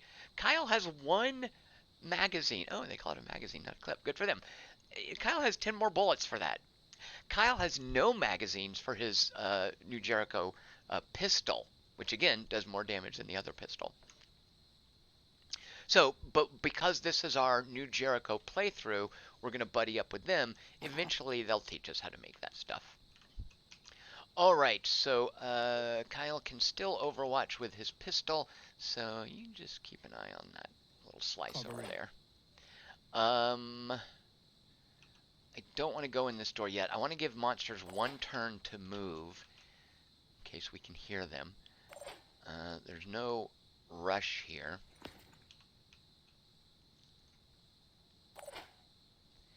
Just in case something comes through the door, but I'm almost positive nothing will. Oh yeah, here's Foggy. So Foggy, you got some competition now. You're not the only sniper anymore. You're our best sniper. Okay, and then cover over here. Cover it. And then finally, oh, how did this door open? Oh, because Foggy walked. It's like the supermarket. Foggy walked across the automatic door opener. So, I think if you walk up here, we can then cover in this way. All right, let's see if we hear anyone. Yep. Oh, shoot. All right, it sees all of us. Okay, going up that useless porch. Oh, that is a door. Oh, okay, oh, he's going up to the 3rd level, where the notes are. Haha. Enemy down. Nice work, Foggy. All right, our low-level Kyle Allen dude. Let's go to the sniper rifle. All I need is a clear shot. It's a Triton. All right, so here is our first. There's a Triton in the trees. Let's go look at the Triton real quick. Tritons are basically just their regular soldiers. This is a Triton because they don't have any like mutant. They have are they ones with tentacles? Let me zoom in. Yeah, so they can have little weird things mounted on them. And this guy, I think, generates mist. Yeah, so he can spawn mist. And mist is, well, you know what? You'll see. Mist sucks. He's got double perception. Oh, a pain chameleon. All right. You might not get to see this because I think Kyle Allen is about to kill it in one shot. But a pain chameleon is a huge pain in the butt. When you shoot a pain chameleon, it disappears. It basically engages cloaking and then moves a few spaces. If you're lucky, you can still get it with an area effect. Chuck a grenade where it was, and if you're lucky, you might take it out. But otherwise, if you don't kill it in one shot, it's going to turn invisible and run away. But I think Kyle... I think that tree is in the way. Where did we have... Yeah, we can't get a headshot. Alright, but we can maneuver. So let's see if we can get somewhere where we can see it. No, it's behind that. Let's see if maybe we can line up a headshot here. Because if we can see its head from close enough, it's a done deal. Ah. Oh, wait. There's the arm. Let's see if we can have someone blow up the trees without doing damage. Or let's just have someone run around there. Oh, maybe Kyle's got a line of sight. Confirming oh, target. There we go.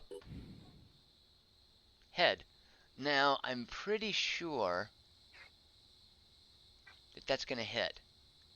So we're just going to put it right in the middle. Oh, no, it's not going to kill it. Why aren't you going to kill it? You've got the better sniper rifle. Oh, I guess because it has 160 points, 160 hit points. Alright, we're not going to be able to take this out. Even if we hit it somewhere with no armor in a headshot, we're only going to do 130 points of damage. So, we can't kill this, but what we can do is, you'll note if we do 40 points of damage to its head, it loses double perception. If we hit its arm, it'll lose the ability to spawn mist. Although we've got to kill both of its arms.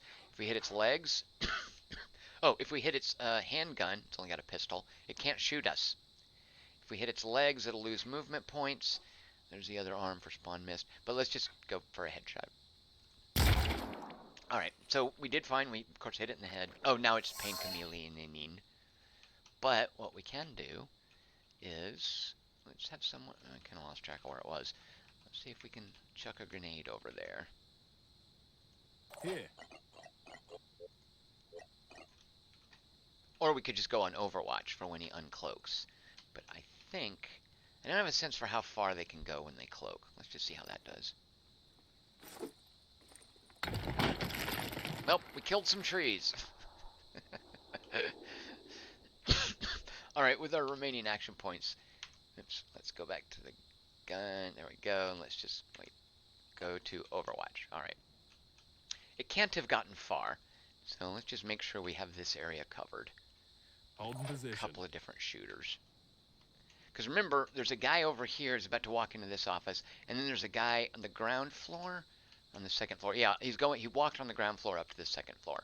So I don't think either of those is going to come over here and mess with us. Let's worry about that Triton who's pain chameleoning.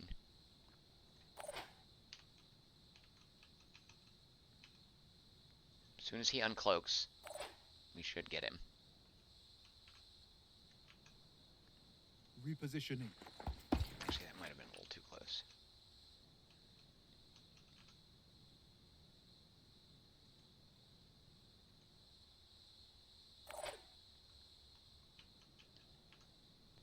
Alright, and then just Right there. cover the gaps.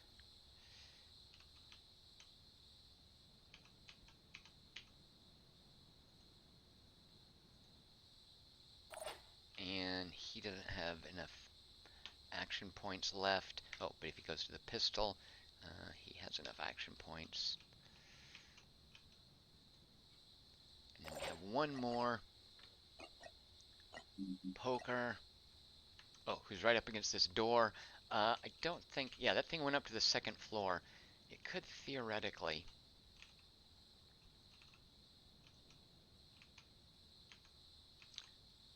come up these stairs, walk around through this door, and then look down this porch at us. But no, it's not going to be able to do that this turn. And even if it could, it wouldn't have enough points left over to shoot. So, let's go ahead and also... alright, as soon as this guy uncloaks, he's in for it. Luke, does the flying troop carrier ever appear on the tactical map? No, Luke, it doesn't. At least not that I've seen. Jeff Pinard, those trees had it coming, right?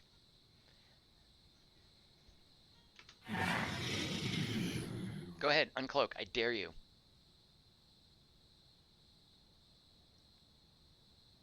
Huh.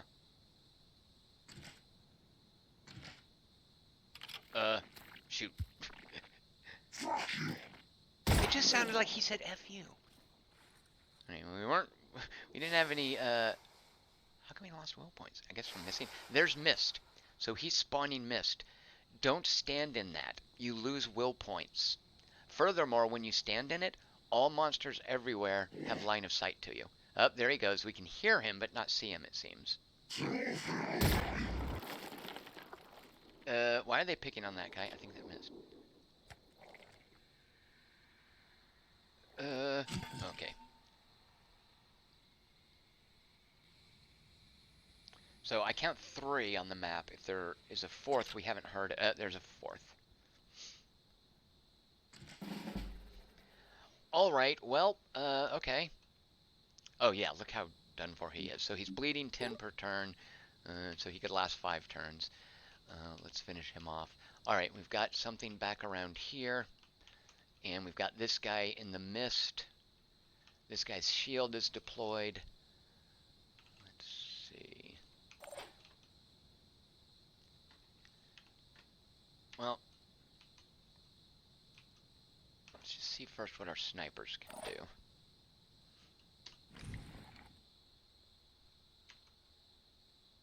There's the guy in the mist. Yeah, it's a Triton, so we couldn't take it out, even with the Gauss rifle, which does 130 points of damage. Luke, I know it harmly... yeah, Richard Fogey, the stream just got its PG-13, right? As long as he only says FU once. Luke, I know it hardly matters, but I really like seeing the jumbo troop carrier on the tactical map in the Firaxis XCOMs. Me too, Luke. And I even liked better having to get out of the carrier on Xenonauts and the original XCOM, where it was a physical object. I liked that a lot. How difficult is this game on the default level? Has it pushed back hard enough to say? Yeah, so in my first playthrough, my real playthrough, Luke, this is just a demo playthrough from the beginning, I have lost troops, and it has sucked. Alright, so this would be a headshot. He would lose double perception. Although I feel like there are more immediate issues. This guy here is going to have to come through the door, and he's only got a melee weapon, right? Yeah, but he's going to be able to get up here with some action points. This guy as well. This guy's almost dead. So this guy's kind of the last priority, as long as we're not just hanging our butts out in the open here. I'm ready. So, okay, let's do this.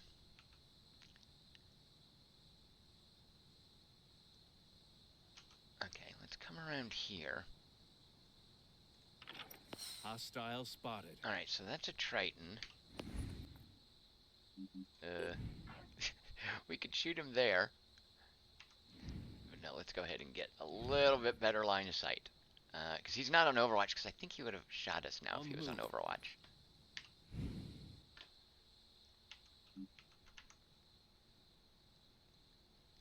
I just want to get close enough to make sure it's an effective hit. And they'll have someone else come in and finish him off.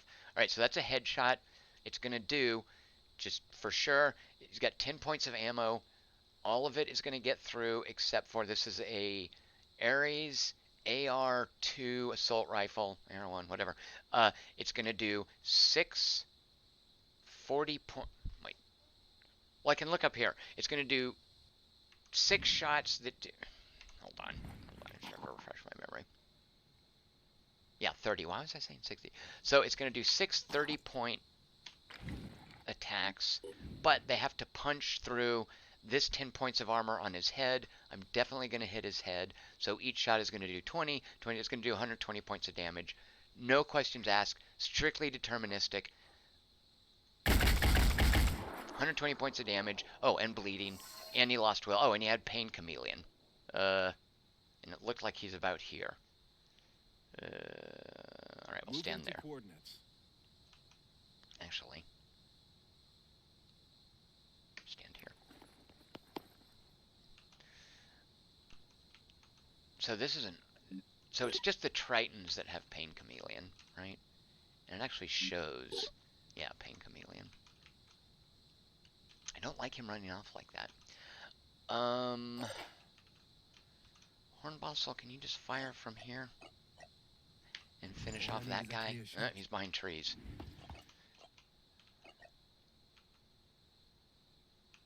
What about shooting the guy in the mist? What if you were to come down here?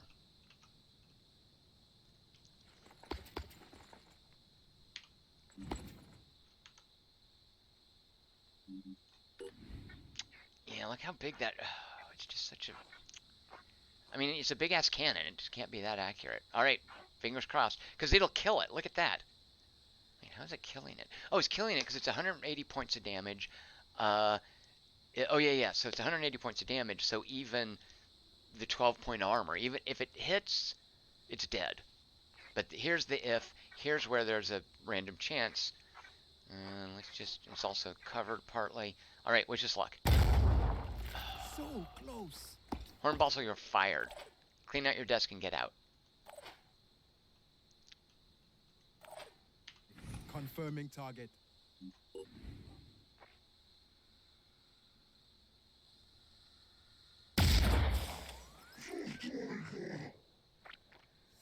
I like that it's losing will points, though. That's helpful for us. Alright, so there's the Arthron here. There's this guy over here we want to finish off, which I guess our sniper can do, right?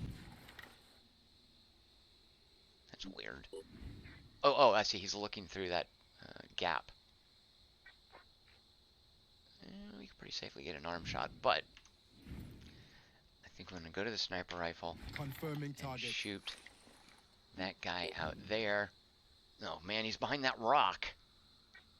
Now, that is a pretty good chance of hitting. pistol look like? Yeah, it's worse. We could take 4 shots. Alright, let's just get a little closer with the sniper rifle. It's this stupid rock right here. And then there's the trees. There, you can't see it. There. It looks like that rock is still part of me in the way. And that's too close to the mist. Well, let's just try it from here. And, oh, let's try it from here. And if it doesn't hit, oops, then we'll take a gamble with the pistol.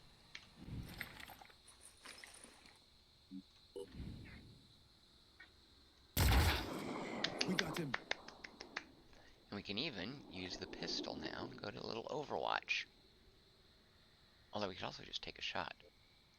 Although, alternatively, we could get out of the way of that thing.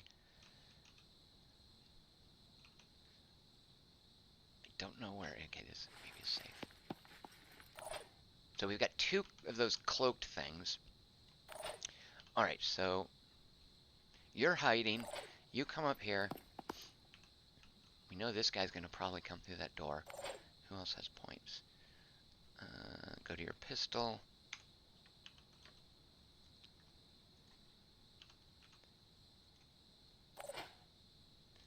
Who else? And then finally...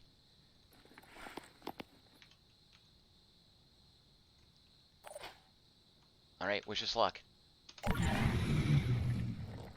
So we should get 3 shots at this. Yeah. Now, it's those cloaked guys I'm worried about. There's 2 of them. That one's running away. Good.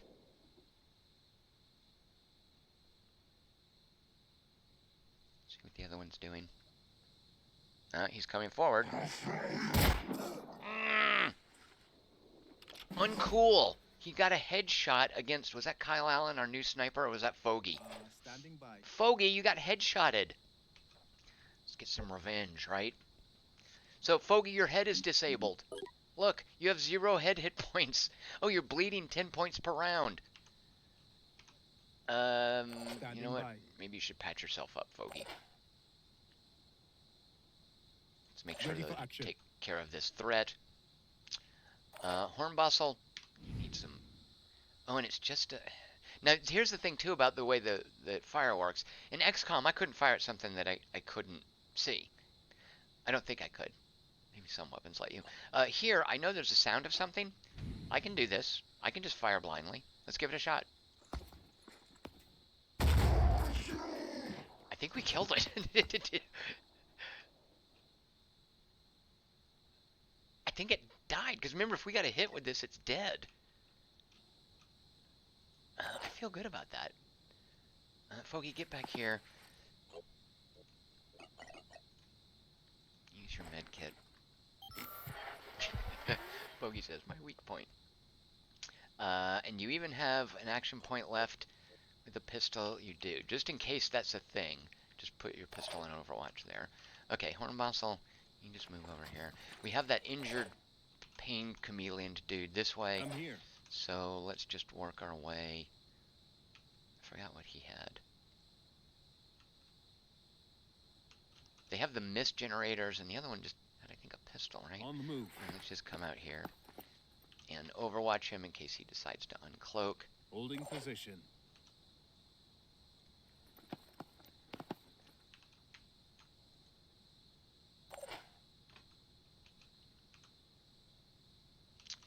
Is that gonna be? Yeah, that No should be time good. to waste. Covering. And why don't you actually... Now, I don't know if you can see through this glass. I think... Okay, actually, let's do this. Just to be safe. Oh, I don't have a grenade. Because I forgot to equip them. Okay, well, just in case there's still something here. If it comes out of the mist.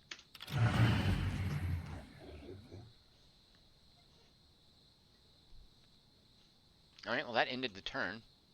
Why is there still noise there? It's not a creature. Here. Well, you know what? We're just gonna Holding position. Overwatch, everyone. I like where we are. Fogey, go to your sniper rifle. Oh no, that's Hornbostel. There's Fogey, go to your sniper rifle.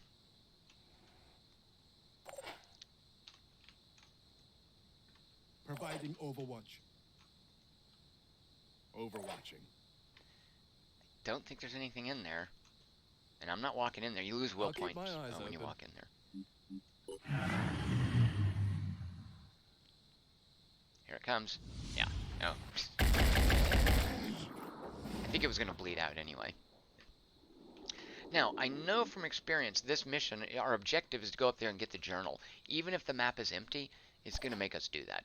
Because when I first did the mission, I was like, oh, it's not letting me finish. Obviously, there's more monsters here.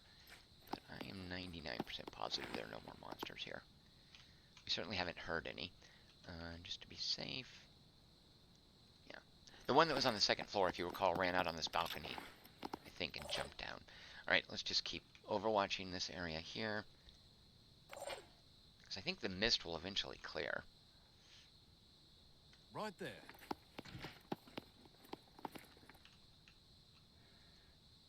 Holding position. It's just like we hear a noise in there. We can't be positive.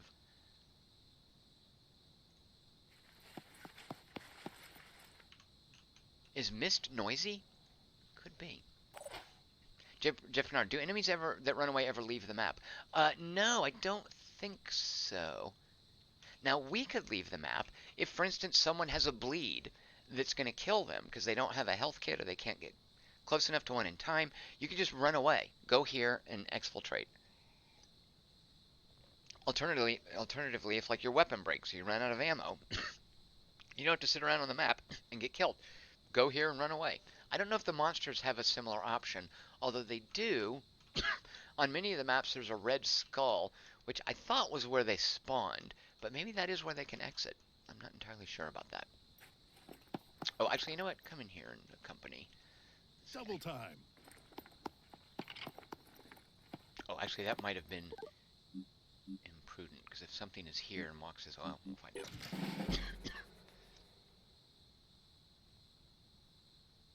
Yeah, nothing is moving. Like, did you see how quickly it cycled the turn? I don't think there's anything on the map. I always hate that processing is a spoiler, kind of, about what's on the map. All right, we can get here and still have room to for reaction fire if we need to. All right, and then this is the special action button for the objective. Boom, and we won. Jeff Bernard. Oh, nice. I like running away. Right, Jay Bernard? Utsby, 3.5 hours. This is what happens when Markinson is around to keep me honest. This is really, this is really a bad idea. Me do it. Oh, Fogey's our highest level dude, and that'll happen with snipers. Look at Hornbostel, not even halfway to level 3. In my main game, I've just got a bunch of like badass leveled up snipers, and everyone else keeps dying and having to get replaced at level 1.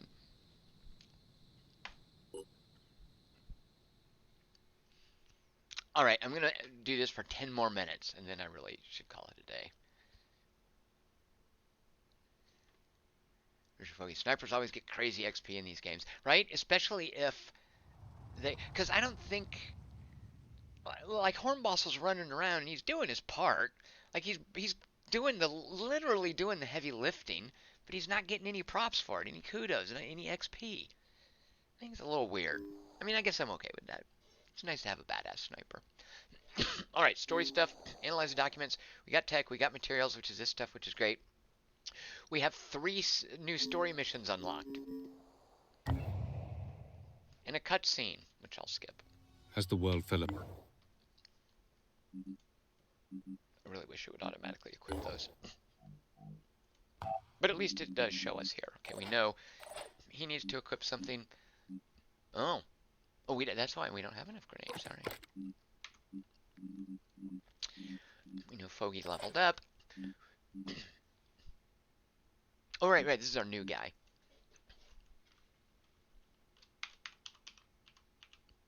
Utsby, you are our new Jericho sniper.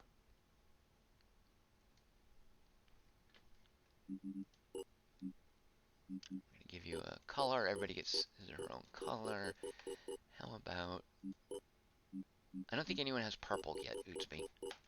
Not that it really reads from most of the map views. Oh, you can't make this... Oh, eye color. Wait, I don't want to give you purple hair. That was your armor color. There.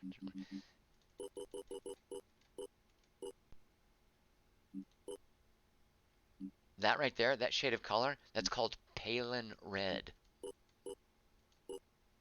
Oh, there you go. Yep, we're gonna know which character is you, I think. All right. I think you've still got 8 rounds there, so you're still gonna get to hang on to that. We don't need to make you a sniper rifle.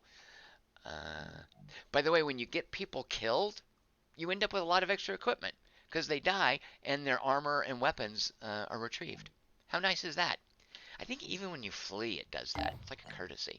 Because this game has a lot of emphasis on gear that the other XCOMs didn't. Where a lot of the character progression is, there's some here, but a lot of the character customization and progression here is in gear. More so than XCOM. All right, here's one of the story. Wait, we can look at here. Rise by Sin, by Virtue Fall. That's right there. Frozen. Interestingly enough, Frozen is in Central America, right around the tropical equator. That's where it was in my other playthrough too. I wonder if that's consistent. Prisoner of Ice. Wait, I can't. Oh, that is Prisoner of Ice. Okay, well, where's Frozen? Oh, Frozen. Yeah, these are good. Ooh, missed up here. That's not what it was like in my other playthrough. So, Prisoner of Ice, where you'd expect up in the Arctic. Frozen. Go to it.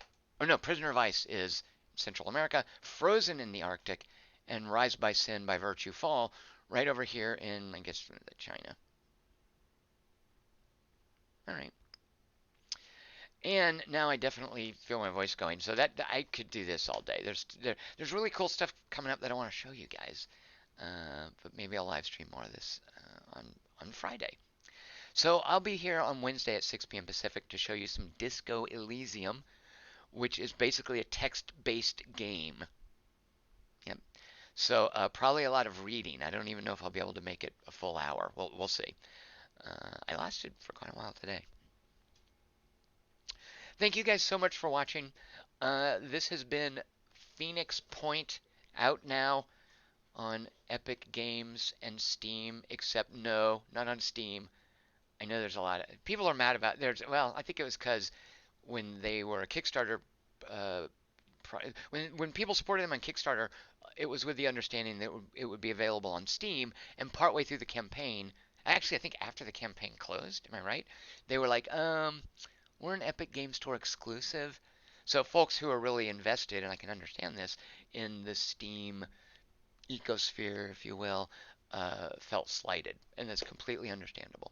So this is only on the Epic Games Store. So thank you guys so much for watching. I'll be back on Wednesday, and I will see you guys then. Cheers.